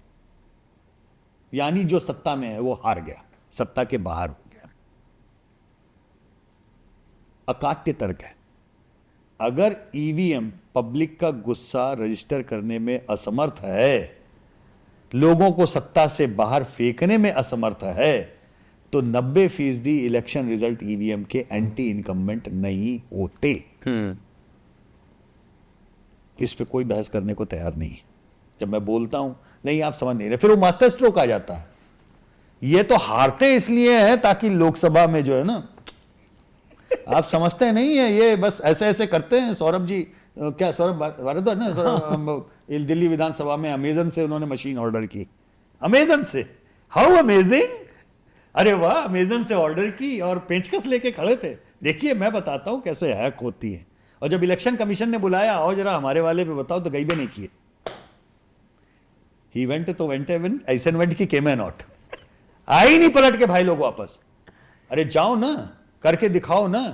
पर दादा, इतनी बड़ी संस्था पे अगर आप कोई ऐसा इल्ज़ाम लगाते हैं और फिर वो संस्था आपको इनवाइट करती है कि आओ करके दिखाओ, और फिर आप नहीं जाते हैं, तो ऐसे नेताओं पे कार्रवाई क्यों नहीं होती, या फिर उनसे जवाब क्यों नहीं मांगा जाता कि क्या भाई क्योंकि नेताओं mislead पे किया ना क्या आपने कार्रवाई हो रही? मतलब आप कोई किसी पे भी फ्री डेमोक्रेसी है, बट बात आप यहाँ कोई भी democracy आरोप लगाइए, निकल जाइए। नहीं, बट यहाँ डेमोक्रेसी की बात नहीं, यहाँ पर है कि ये 150 करोड़ लोगों के भविष्य से जुड़ी चीज है। बिल्कुल, मेरे ख्याल से तो इलेक्शन कमीशन को मानहानि का मुकदमा करना चाहिए और प्रूव करने को बोलना चाहिए कि आइए प्रूव कीजिए कहां गलती हुई। अब एक छोटी सी चीज बताओ, पहले फेज के बाद में बहुत हल्ला मचा, 11 दिन तक टर्नआउट फाइनल नहीं बताया साहब, घपला हो गया। अरे भाई, हर पोलिंग बूथ पे जी, जो अधिकारी होता है, कितने वोट पड़े, वो सारे वोटों की वो निकाल करके कि इतने वोट पड़े, विकलांगों के इतने, पुरुष के इतने, इतने इतने, और उस पोलिंग बूथ पे जितने कैंडिडेट होते हैं उसके सारे पोलिंग एजेंट हस्ताक्षर करते हैं। तो जिस जगह पे आपके कितने पोलिंग स्टेशन हैं, मिलियंस एंड मिलियंस यार, हर जगह पे आपके खुद के पोलिंग एजेंट का अंगूठा हस्ताक्षर लगा हुआ है, कैसे एक फर्जीवाड़ा हो सकता है? आप सोच भी कैसे सकते हो?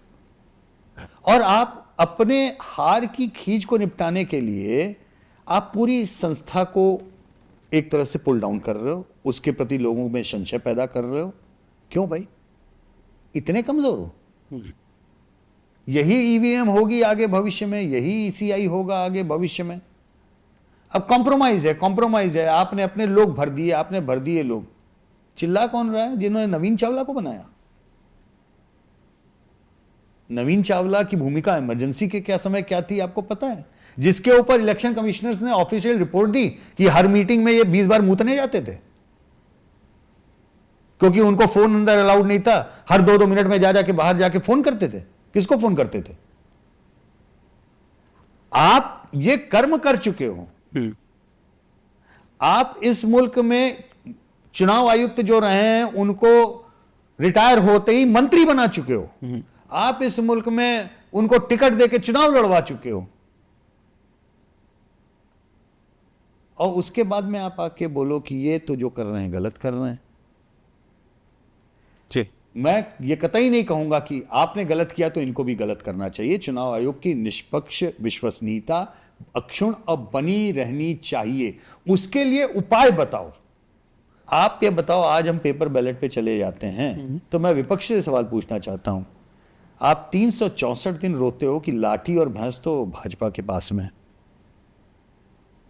आप पेपर बैलेट पे जाओगे और जिसकी लाठी उसकी भैंस, आपका भला होगा? मेरा विपक्ष के जो भी ये सवाल उठाता है, बहुत बहुत गंभीर सवाल है। और विपक्ष में लेफ्ट के वामपंथी मित्रों से मैं पूछना चाहूंगा, पश्चिम बंगाल में पेपर बैलेट पे पंचायत चुनाव हुए, अच्छे हुए आपके हिसाब से? कांग्रेस के मित्रों से भी पूछना हुआ, आपके ही नेता झार झार गला फाड़ के रो रहे थे, हमारे लोगों को पीट दिया गया, हमारे लोगों को मार दिया गया, बूथ लूट लिए गए, कब्जा कर दिए गए। पश्चिम बंगाल के पंचायत चुनाव के बाद में लेफ्ट और कांग्रेस के नेताओं का जी, आप जितने बयान है निकाल लीजिए और ध्यान से पढ़िए। जो क्रंदन रुदन सारा जिस लेवल पे हाई पिच पे था उनका, और उनसे बोलिए पेपर बैलेट आपको चलेगा? क्या बात कर रहे हैं?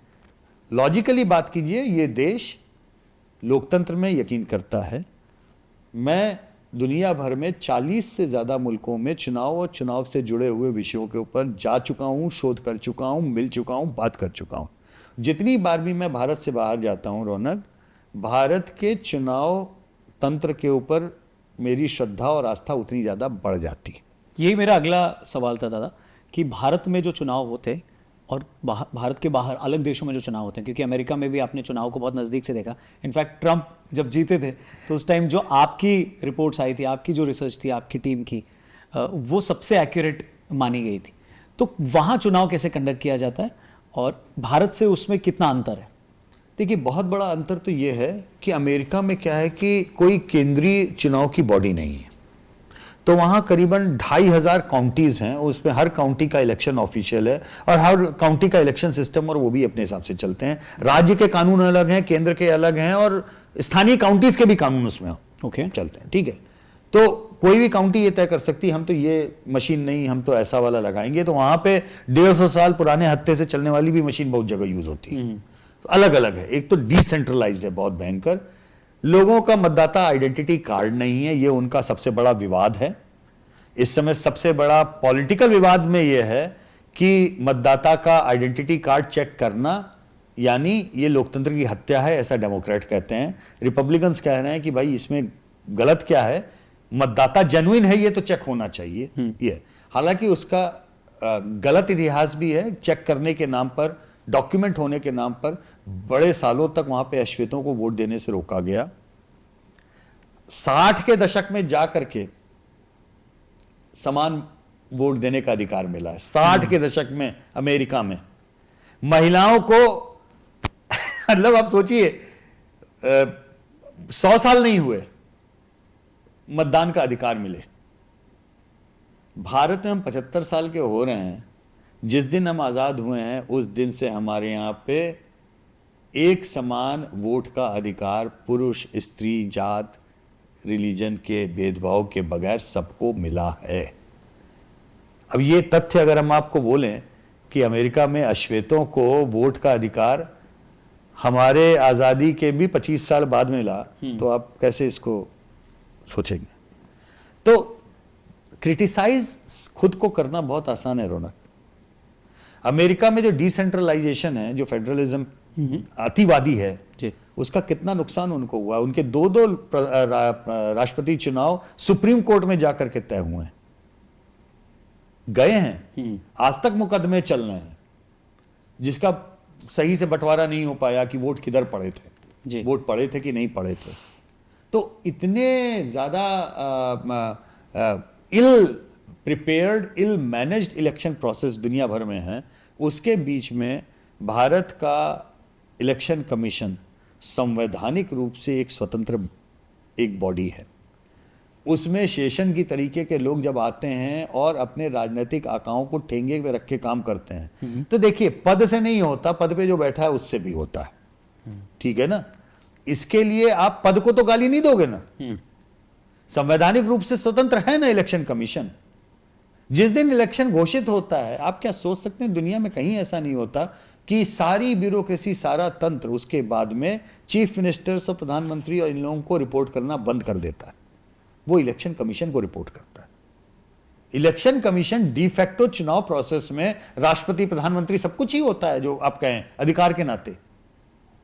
आप कल्पना कर सकते हैं कहीं दुनिया में? तो ये आलोचना होनी चाहिए, गलत कुछ हो उसकी भरसक आलोचना होनी चाहिए, लेकिन आलोचना रचनात्मक होनी चाहिए, कंस्ट्रक्टिव क्रिटिसिज्म। हम देश को बेहतर बनाना चाहते हैं, हम देश को आदि काल में ले जाना चाहते हैं, ये तो नहीं होना चाहिए ना। राइट, बेहतर कीजिए ना, कोई दिक्कत नहीं। परफेक्ट। यशवंत दादा, ये जानना चाहेंगे कि किसी भी सीट को अगर कोई नेता चुनता है या कोई पार्टी किसी नेता के लिए चुनती है तो उसके पीछे क्या सोच होती है? फॉर एग्जाम्पल, मोदी जी इतने साल तक गुजरात को इतने अच्छे से चला रहे थे, बनारस आने के पीछे क्या कारण था उनका? वहीं राहुल गांधी जी के लिए अमेठी को चुनना और अब मास्टर स्ट्रोक के जरिए रायबरेली को चुन लेना, तो उसके पीछे क्या सोच होती है? और इतने टाइम से गांधी परिवार अमेठी से ही लड़ना, तो क्या साइंस होता है, क्या लॉजिक होता है, क्या सोच होती है उसके पीछे? देखिए, वो एक क्राफ्ट है, मैं ये मानता हूं। उसमें भारत जैसे देश में जातिगत जड़ना, कैलकुलेशन, ये एक उसका अकाट्य हिस्सा है, मैं इसको कभी नकारूंगा नहीं। लेकिन बड़े लोग और बड़ी सीटों के जो फैसले होते हैं उसका बहुत बड़ा कारण नैरेटिव और प्रभाव का होता है। मसलन बनारस आना नरेंद्र मोदी का, बनारस की जो पहचान है, सिंबॉलिज्म है, कल्चरल सिंबॉलिज्म कह लें, हिस्टोरिकल सिंबॉलिज्म कह लें, और उसकी जो पोजीशनिंग है वो बहुत महत्वपूर्ण है। जी। रौनक, जो काशी की जो स्ट्रैटेजिक पोजीशनिंग है वो बड़ी यूनिक है। केवल पॉलिटिकली अगर देखो तो वो एक सीट है जो भाजपा का भयानक स्ट्रांग होल्ड 80 के दशक से लगातार बना। 89 में जो सीट जीती उसके बाद से आज तक केवल एक बार बीजेपी वो सीट हारी है। लेकिन it's not about being a strong hold. Kashi की जो स्ट्रैटेजिक पोजीशनिंग है, चाहे उसके सांस्कृतिक आयाम से देखें, धार्मिक आयाम से देखें, राजनीतिक आयाम से देखें, वो बहुत अलग है। उसके जैसी कोई दूसरी सीट नहीं है। कई तरीकों से आपको बता सकता हूं मैं। पहली बात तो आप पूरब पूरब जब सुनते हैं तो लोग, दरअसल बहुत सारे लोग कंफ्यूज हो जाते हैं, पूरब को बिहार से कंफ्यूज करते हैं। ऐसा नहीं है। पूरब दरअसल जहां अवध खत्म होता है वहां से पूरब शुरू होता है, और काशी जो है, बनारस पूरब का बहुत बड़ा केंद्र है। देखिए, मैं बीएचयू में पैदा हुआ, वहीं पर मेरा परिवार सैकड़ों सालों से बनारस में रहा है। लेकिन मेरी ताई जी बीएचयू हॉस्पिटल की मैट्रन थी, और लंबे समय तक दिल्ली के बाहर, यहां से लेकर के कलकत्ता और आसाम तक अगर आप कहें, एम्स के लेवल का कोई बड़ा हॉस्पिटल था तो बीएचयू का हॉस्पिटल था। तो आप समझ सकते हैं कि लोगों का आवाजाही किस तरीके की उस केंद्र के नाते भी रही। 3 बड़े विश्वविद्यालय, काशी हिंदू विश्वविद्यालय, संस्कृत विद्यापीठ और तीसरी, तो ये 3 बड़े विश्वविद्यालय उस जगह पे। इसके अलावा धार्मिक रूप से, सांस्कृतिक रूप से या आध्यात्मिक रूप से जो केंद्र है, बनारस भारत का सबसे बड़ा कॉस्मोपॉलिटन टाउन है। क्योंकि पूरे भारत के लोग इतनी बड़ी तादाद में वहां पर आके बसे हैं, और किसी भी दिन, आज से नहीं, आदि अनंत काल से, उस जगह की जो आबादी है, पॉपुलेशन है, उससे बड़ी आबादी उस जगह पे फ्लोटिंग पॉपुलेशन की तरह रहती है। इतने लोग आते हैं, जाते हैं। आप कभी भी चले जाएं काशी में, आपको बड़ा विचित्र एक ये भी पता लगेगा कि आप घाट पे जाके देखेंगे, नाव में लोगों को देखेंगे, जितने तीर्थयात्री देखेंगे उसमें आधे से ज्यादा आपको दक्षिण के दिखाई देंगे। बिल्कुल ठीक है। तो काशी का कनेक्शन पूरब, नॉर्थ, दक्षिण इतना क्लासिकल रहा है। वो ये जो काशी तमिल संगम वाली बात हो रही थी, देखिए क्या बेवकूफी की बात है। अरे भाई, जाके तो देखो, बेवकूफी की बात नहीं है। मोहल्ले के मोहल्ले बसे हुए हैं दक्षिण भारतीयों से, मोहल्ले के मोहल्ले बसे हुए हैं मराठियों से। जैसे हम लोगों का जो पुराना घर था वो ब्रह्मा घाट, मतलब पूरा का पूरा एरिया था। ये बात दूसरी कि वो सब काशीवासी हो चुके हैं। अब मेरी मातृभाषा में मराठी नहीं बोलता ना, मैं तो बोलता हूँ मेरी मातृभाषा हिंदी है, भोजपुरी है, क्योंकि मैं काशीवासी हूँ जी। ठीक है। तो उसके अपने मायने बहुत थे, बहुत सिंबॉलिज्म था उसके अंदर। और फिर काशी विश्वनाथ, अब आप पॉलिटिकल उससे बोलेंगे तो ज्ञानवापी भी मैं बोलूंगा, why not, there is a symbolism of that. Right. आप रिलीजियस पोलराइजेशन बोलेंगे, बिल्कुल बोलूंगा। मुख्तार अंसारी वहां से लड़े थे मुरली मनोहर जोशी के खिलाफ, भरा पूरा पोलराइजेशन था। तो ये तमाम चीजों का ना मिश्रण है। देन काशी की सॉफ्ट पावर, चाहे वो कला की हो, संगीत की हो, तो तमाम चीजों। भाई, प्रधानमंत्री मोदी के जो मुख्य प्रस्तावक थे 2014 में छन्नूलाल जी थे। छन्नूलाल जी बाय द वे हमारे स्कूल में हमारे गुरु भी हुआ करते थे, टीचर भी हुआ करते थे कृष्णमूर्ति फाउंडेशन में। सौभाग्यशाली मानता हूं, हमारी पूरी पीढ़ी जो है उनको एक म्यूजिक टीचर के रूप में हमने देखा है उनको।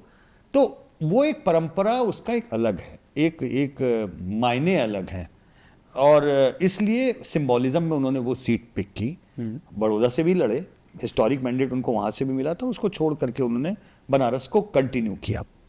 अमेठी, रायबरेली, ये पुरानी सीटें रही। हालांकि इमरजेंसी में इंदिरा जी और संजय जी दोनों लोग हार गए थे वहां से, ठीक है, लेकिन सिंबॉलिक सीटें रही हैं।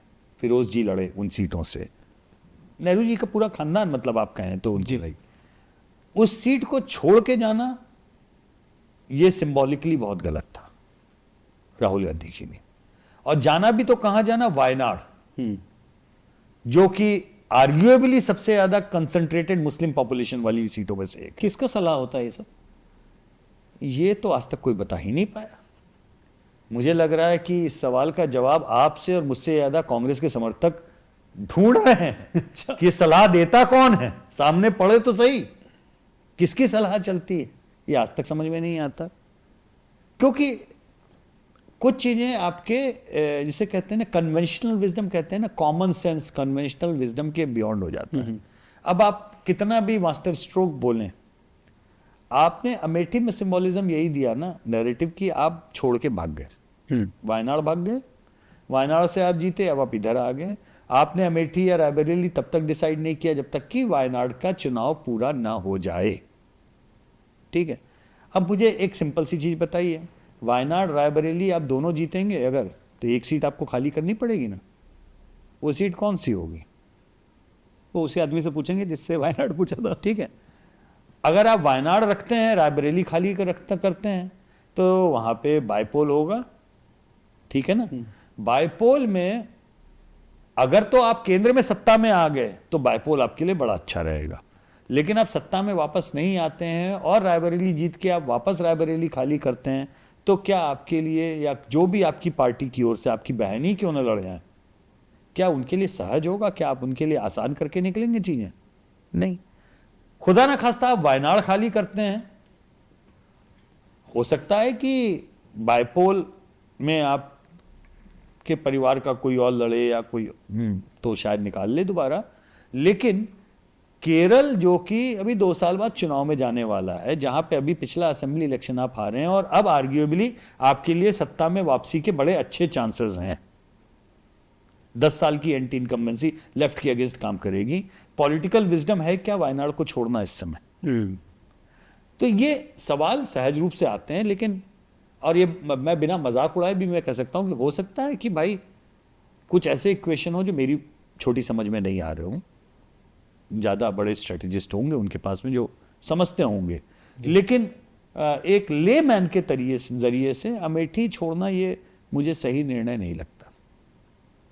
आपका खेत था, आप खूंटा गाड़ के बैठते, आप लड़ते, 5 साल आप जाते, आप गए क्या? मैंने आपको उस समय बोला था ना कि आपने पूछा था कि जीतने के क्या वो हैं। करेक्ट, आप इफेक्टिव हैं, आप अभी गए थे by the way Amethi, right? मैं गया था जी, है ना, इफेक्टिव थे, अगर पूरा परिवार इफेक्टिव था, अमेठी का डेवलपमेंट आपको किस तरीके का लगता था 5 साल पहले? आप अमेठी को, अगर मैं अतिशयोक्ति नहीं होगी अगर मैं ये बोलूं कि उत्तर प्रदेश की वर्स्ट डेवलप्ड कॉन्स्टिट्यूंसी रही। तो अमेठी का डेवलपमेंट न होना और इतनी आइकॉनिक सीट होना और इतने बड़े बड़े कद्दावर कांग्रेस के नेता वहां होने, ये क्यों नहीं हो पाया? मतलब लॉजिक क्या है इसका? क्योंकि कोई भी कितना भी छोटा नेता हो, कितने भी छोटे रीजन का हो, वो अपने एरिया में तो काम कराता ही है।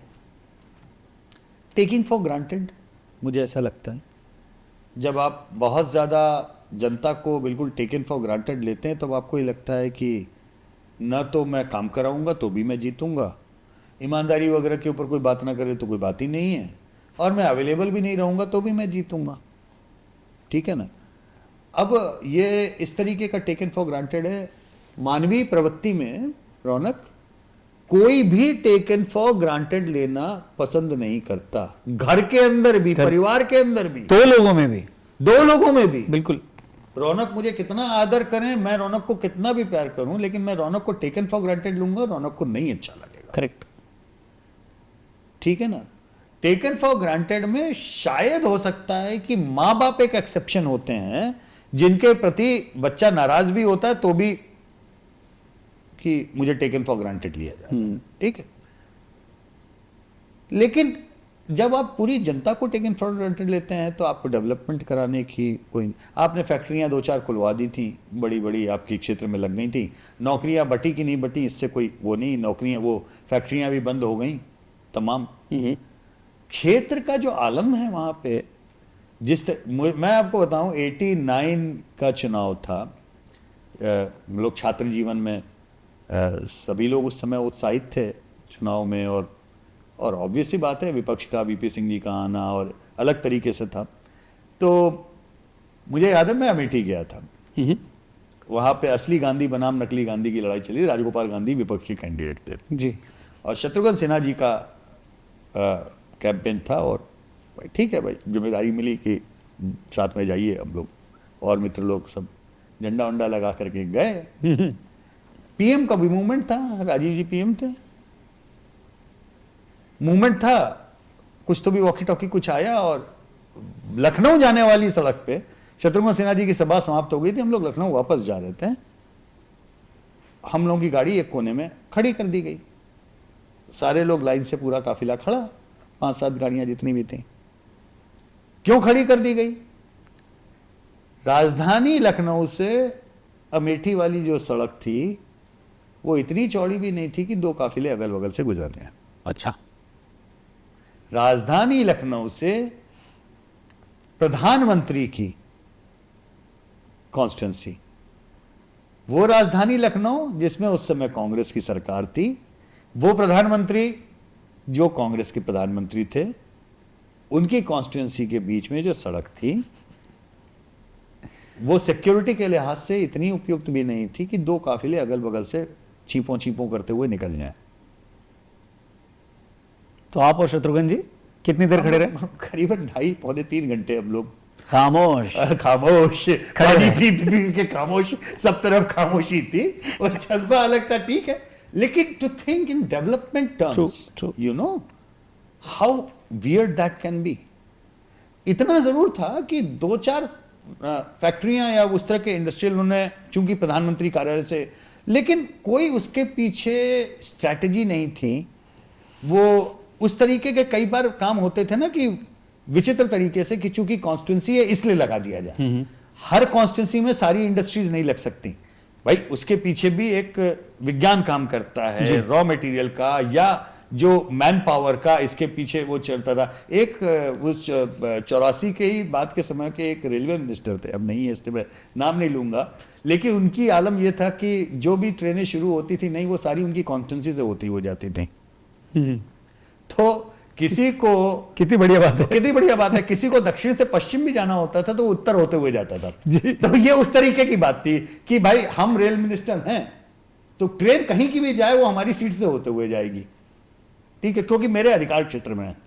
लॉजिस्टिक्स से कोई फर्क नहीं पड़ता कि वो रूट में पड़ता है कि नहीं पड़ता, इससे नहीं फर्क पड़ता। और मैं आपको बता दूं, ऐसे ही श्री प्रकाश जायसवाल जी जो कानपुर से थे, तो वो अगर श्रमजीवी से जाते थे तो राजधानी को रोक दी जाती थी, श्रमजीवी टाइम पे होती थी, श्रमजीवी टाइम पे होती थी। तो उस टाइम ये था कि ये ट्रेन टाइम पे होगी। लोग श्रमजीवी में टिकट इसलिए कराते थे क्योंकि ये राजधानी से बेहतर पहुंचेगी तो इसलिए ये तमाम तरीके, लेकिन उनका कोई साइंटिफिक आधार नहीं होता जी। डेवलपमेंट के उसमें कितने। और इस नाते अमेठी या रायबरेली का जो डेवलपमेंट इंडेक्स है वो आप पाएंगे यूपी के बॉटम मोस्ट में शायद पाएंगे। बाप रे। आपको बहुत अच्छा नहीं मिलेगा। अभी 5 साल से जो कुछ भी किया गया हो, देखिए 2 चीज़ें हुई। एक तो इन लोगों ने वहाँ पे ठाकुर दिनेश सिंह को जो लड़ाया, वो लोकल कांग्रेस के पुराने एमएलए एमएलसी रहे हैं और वो उस तरीके का उनका वो है, और उनको उन्होंने राज्य में मंत्री बनाया जी, और उस एमएलसी बना करके वो किया। स्मृति जी का तो मुझे लगता है कि I think more than that she can do anything development. और सबसे ज़्यादा मुझे आश्चर्य नहीं होगा अगर कोई इस चीज़ को कैलकुलेट करे कि स्मृति ईरानी 5 साल अमेठी जितनी बार गई हैं, 50 साल में गांधी परिवार के सारे लोगों के सारे ट्रेवल से मिला लें तो उतनी बार गए होंगे। उफ, कोई चाहे तो इसको गणना करके चेक करा ले। उससे ज़्यादा इंपॉर्टेंट बात यह कि आपने हारने के बाद में सीट को छोड़ दिया।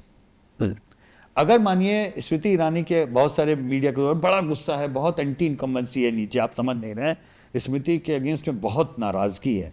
अच्छा चलिए मान लिया आपका नाराजगी है, उस नाराजगी को भुनाने ही चले जाते। फिर से मुझे छोड़ के जाने के लिए रंजिशी सही दिल को दुखाने ही जाते। गए कितनी बार आप। तो ये बेसिक्स जो है ना, अब पता नहीं उस सीट पे कन्वेंशनल विजडम ये कहता है स्मृति जी को जीतना चाहिए, लेकिन अगर हार गई तो मुझे लगता है कि एक, अगर मैं अमेठी के बारे में सोचूं तो मुझे अमेठी का दुर्भाग्य लगेगा एक तरीके से, क्योंकि अगर कोई सांसद आपके बीच में है, काम कर रहा है, आ रहा है, जा रहा है, 4 लोगों की अर्थी को कंधा दे रहा है, मैंने बोला ना, क्योंकि मैंने फोटो देखी है अर्थी को कंधा देते हुए स्मृति ईरानी की, तो उतने भर के लिए भी उसको जीतना चाहिए। यशवंत जी, एक ऐसा फैक्टर मोदी जी का जो आपको लगता है कि उनको क्रिटिसाइज करने वाले वो समझ नहीं पाते हैं, जो कि उनको जल्दी समझना चाहिए जिससे उनके लिए बेहतर हो, जो विरोधी नहीं समझ समझ पाते। मुझे लगता है कि थोड़ा सा, एक तो लोग उनके विरोधी उनको ये चीज नहीं समझ पाते कि ये बंदा मेटिकुलस प्लानर और एग्जीक्यूशन करने वाला है, नंबर एक। नंबर दूसरी चीज मुझे लगता है कि अभी तक भी विपक्ष के लोग जनमानस के साथ में उनका जो कनेक्ट है, जो पर्सनल कनेक्ट है, उसको डिकोड नहीं कर पा रहे। वो ये मानते हैं कि ये कुछ अफलातूनी, कुछ तो भी एक वियर्ड सा एक हो गया है जो कभी भी उतर जाएगा, वो ये नहीं देख पाते कि वो उस कनेक्ट को मेंटेन करने के लिए नॉन स्टॉप पैचवर्क करते ही रहते हैं। अब एक आपको इंटरेस्टिंग चीज बताता हूं। 2014 में जीतने के बाद में उनका पहला, प्रधानमंत्री के तौर पे पहला बड़ा सार्वजनिक कार्यक्रम जो था वो बच्चों के साथ में था, विज्ञान भवन में। आपको याद है? जी, बहुत सारे बच्चे जी, जी, बैठे जी, जी। थे लाइन में। मैं बहुत सारे मीडिया के अपने मित्रों को जानता हूं जिन्होंने, क्या बेवकूफ़ी है, क्या बच्चों के बीच में खड़े हैं, ताली बजवा रहे हैं, उनके सवालों का जवाब है, इससे क्या होने वाला है? And I am looking at them, are you even realizing what is scoring over there? अगर मैं साइकोलॉजिकली बोलूं, he is trying to put himself as a mentor, जो अब परीक्षा पे चर्चा आते आते आते आते वो स्टैब्लिश किया है। बट मैं एक नेता के नजरिए से केवल इलेक्शन के आपको इससे बताऊं, 5 साल में हर चुनाव में 7 से 8% नया वोट ऐड होता है, ह्यूज नंबर्स। 5 से 7-8, और 2-3% जो है फेज आउट होता है। यानी जो 7-8% होता है उसकी एक्चुअल वक्त 10% की होती है, जिसे इंपैक्ट कहें आप। करेक्ट। जिस समय वो 10वीं और 12वीं के बच्चों से बात कर रहे थे वो 2019 का वोटर था, और जो 2019 से बात कर रहे थे वो 2024 का वोटर है। ये है मास्टर स्ट्रोक। ये होता है मास्टर स्ट्रोक, जब आप अपनी जगह वहां पे बनाते हैं एक मेंटोर की तरह से, जिसमें आप पॉलिटिकल बात नहीं कर रहे होते हैं, आप उस बच्चे को भविष्य की उड़ान दिखा रहे होते हो, आप उस बच्चे को बता रहे होते हो कि देखो तुम्हारा भविष्य इतना आगे जा सकता है, तुम टेंशन मत लो, परीक्षा के नंबर अच्छे आने चाहिए, लेकिन उसके लिए जान की आहुति देने की जरूरत नहीं है जी। पढ़ो, अच्छा करो, इतने नए चीजें आ रही हैं, इस ओर देखो। और फिर वो जब जा करके इलॉन मस्क या मार्क जुकरबर्ग के साथ में उसकी फोटो आती है, तो ये वो नई जनरेशन के आइकन्स होते हैं जिनको वो जनरेशन देख रही होती। ठीक है, अभी मुझे बड़ा मजा आया देख करके, उन्होंने कंटेंट क्रिएटर्स अवार्ड में किया, वो एक इंटरेस्टिंग फैक्टर था।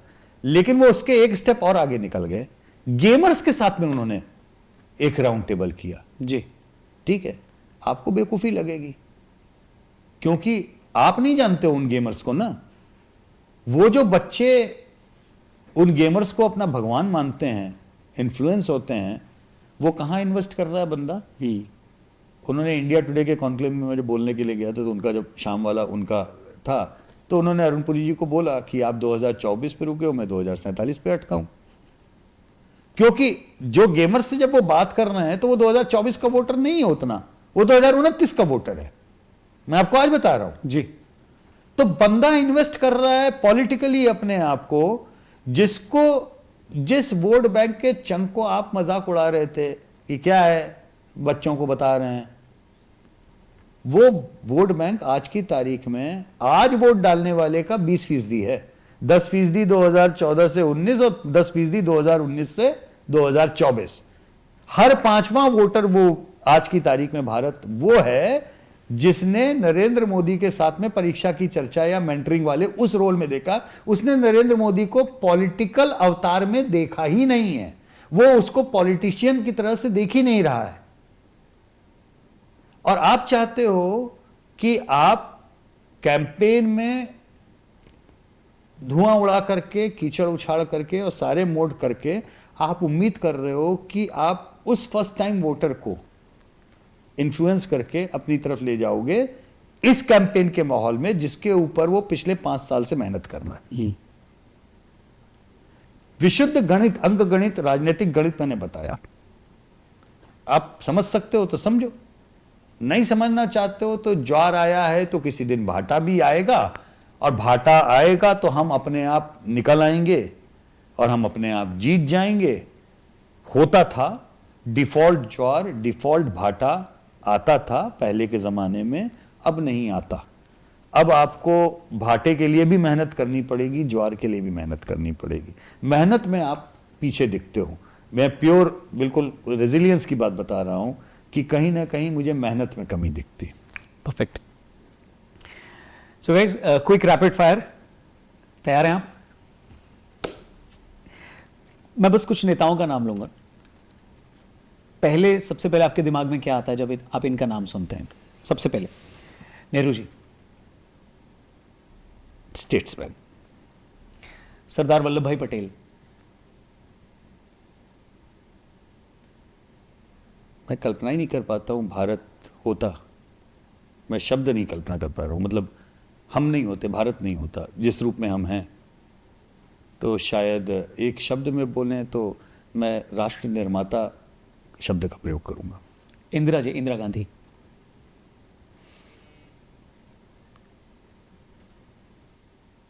स्ट्रॉन्ग हेडेड, राजीव गांधी, अच्छे नेचर में भी और बुरे में भी, मतलब दोनों तरीके से। मैं मानता हूं कि इंदिरा जी नहीं होती तो 71 का वो नहीं होता, और इंदिरा जी के स्ट्रॉन्ग हेडेडनेस ही उनका 75 वाले ब्लंडर भी था कारण, but strong headed is the right word. Rajiv Gandhi,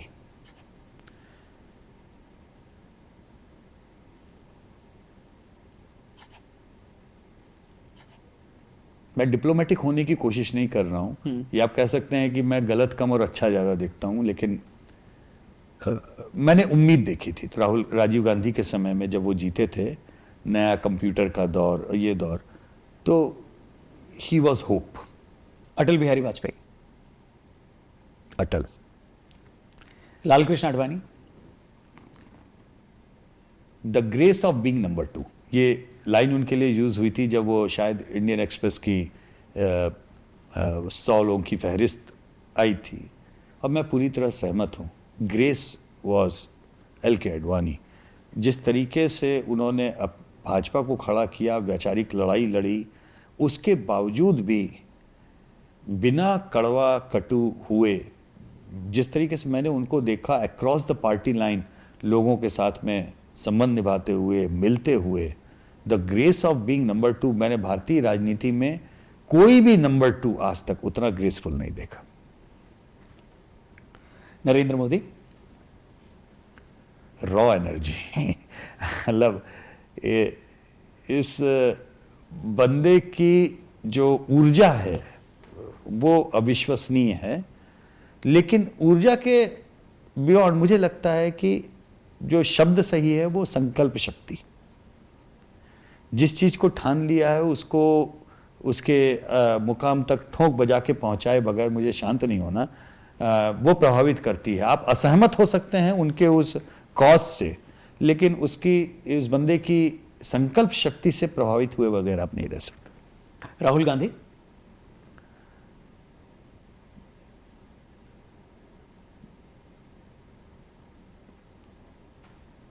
मैं अगर अनफिट शब्द का प्रयोग करूंगा तो उसको गलत तरीके से मत लीजिएगा। वो उसी तरीके से अनफिट हैं जिस तरह से मेरी अम्मा मुझे ज़बरदस्ती डॉक्टर बनाना चाहती थी, क्योंकि हमारे नाना डॉक्टर थे। अगर मैं डॉक्टर बनता तो बहुत ही अनफिट डॉक्टर होता। तो मुझे लगता है कि वो राजनीति के लिए नहीं बने। वो भले इंसान होंगे, सभ्य, सौम्य, अच्छे व्यक्ति हैं, लेकिन मैं मिला नहीं हूं कभी उनसे व्यक्तिगत रूप से, मिलना चाहूंगा कभी मौका लगा तो, लेकिन वो राजनीति के लिए अनफिट लगे हैं मुझे। सो आप उनके एडवाइजर होते तो क्या एडवाइस देते?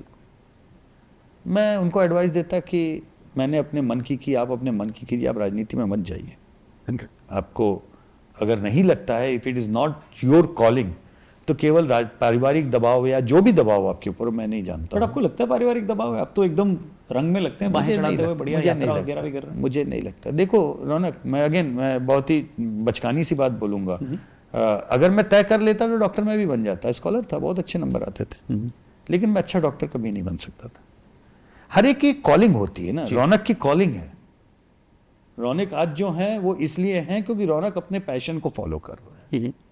तो मुझे समाव ये लगता है उनके सारे कामकाज तरीके से, बोलने से, सब, मैं जितनी बार भी देखता हूं मुझे ये लगता है कि इनकी कॉलिंग नहीं, ये अनमने ढंग से कर रहे हैं, ऐसा मुझे लगता है। मैं गलत भी हो सकता हूं, बट दैट्स ऑल। बाकी लेकिन मैं एक तारीफ पे बोलूंगा, मेरे लिए वो भारत के सबसे बड़े युवा नेता है।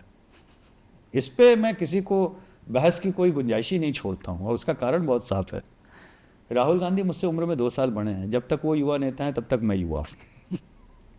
इसलिए इस पे बहस नहीं होगी, बाकी सब चलेगा। ये अब आपका मास्टर स्ट्रोक था। But thank you very much Yashwant दादा, आप हमारे साथ इस पॉडकास्ट में आए, टीआरपी पे आए, और आपने बहुत सारे ऐसी बातें भी बताई जो शायद लोगों ने पहली बार सुनी होगी, उससे सीखा भी होगा।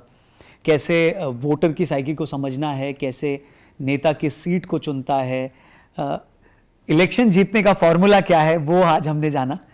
तो जो भी यंग लोग आगे चलकर लीडर बनना चाहते हैं, नेता बनना चाहते हैं और चुनाव जीतना चाहते हैं, तो सिंपल सा फॉर्मूला आपने बता दिया, तो आई थिंक वो बहुत लोगों के काम आएगा। आई होप वो उसी फॉर्मूले पे रह के न रह जाएं। मैंने रॉक बॉटम वाला फॉर्मूला भी बताया है, लेकिन बेहतर होगा कि वो 1 2 3 के हिसाब से ही अपनी कोशिश करें। मैं उन तीनों को ही, उन तीनों फैक्टर्स को ही मैं कंप्लीट फॉर्मूला मानता हूं। तो प्लीज़ जाकर फिर से वीडियो का वो हिस्सा ज़रूर देखें और उसको भी अपने दोस्तों से शेयर करें, स्पेशली जो लोग नेता टाइप के हैं कि चुनाव जीतना है तो देखो ये करना है। और प्लीज़ कमेंट करके बताएं कि पॉडकास्ट कैसा लगा आपको, कौन सा पार्ट सबसे ज़्यादा अच्छा लगा। और अगली बार जब फिर से चुनाव के बाद यशवंत देशमुख हमारे साथ दूसरे वाले पॉडकास्ट के एपिसोड में आए तो उनसे वो सारी बातें फिर से करेंगे, और इसकी कंटिन्यूटी रहेगी, क्योंकि कई सारी बातें जो आपने इसमें बोली हैं वो आई थिंक चुनाव के बाद वो सर्कल कंप्लीट हो जाएगा। तो thank you very much for watching, share ज़रूर करिएगा। चलते चलते आखिरी सवाल दादा, क्या होगा इस चुनाव का परिणाम? बहुत अलग होगा या जो सबके मन में वही होगा?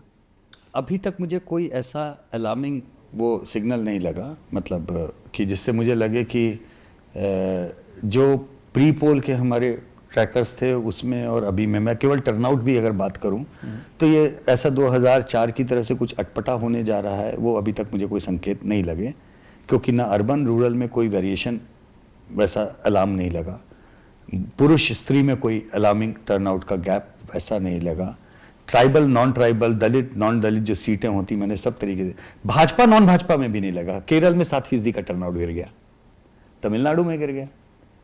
मेरा बहुत स्पष्ट मानना है जहां कंटेस्ट अच्छा है रौनक, वहां टर्नआउट अच्छा है। कांटे का कंटेस्ट देखिए पश्चिम बंगाल में हो रहा है, टर्नआउट अच्छा हो रहा है। राजस्थान में टर्नआउट गिर गया, लेकिन जिन सीटों पे कंटेस्ट अच्छा है, बाड़मेर में टर्नआउट बढ़ गया। तो जो लॉपसाइडेड कंटेस्ट होते हैं ना, वहां पे लोगों का इंटरेस्ट कम हो जाता है, तो वो टर्नआउट गिर जाता है। उसको एक कोने कर दीजिए, तो मुझे अभी तक कोई ऐसा रेड फ्लैग या अलार्म जैसा अभी तक मेरा कुछ भी नहीं बजा। सो ये सिर्फ इसको अगर क्रिकेट के लैंग्वेज में समझें तो ऐसा नहीं है कि क्रिकेट में प्रॉब्लम है। इंडिया और पाकिस्तान अगर खेल रहे हैं, इंडिया और ऑस्ट्रेलिया खेल रहे हैं, तो ज़्यादा लोग देखेंगे एज कम्पेयर टू इंडिया और जिम्बाब्वे, क्योंकि लोगों को पता है कि रिजल्ट क्या होगा, या फिर लोग इतने समझदार हैं कि उसको जज कर लेते हैं। बिल्कुल। Thank you once again Yashwant Deshmukh ji, thank you, बहुत अच्छा लगा। आप लोग प्लीज़ इस पॉडकास्ट को ज़रूर शेयर करिएगा, वीडियो को भी लाइक करिएगा और चैनल सब्सक्राइब करेंगे तो बहुत अच्छा लगेगा। थैंक यू वंस अगेन, नमस्ते।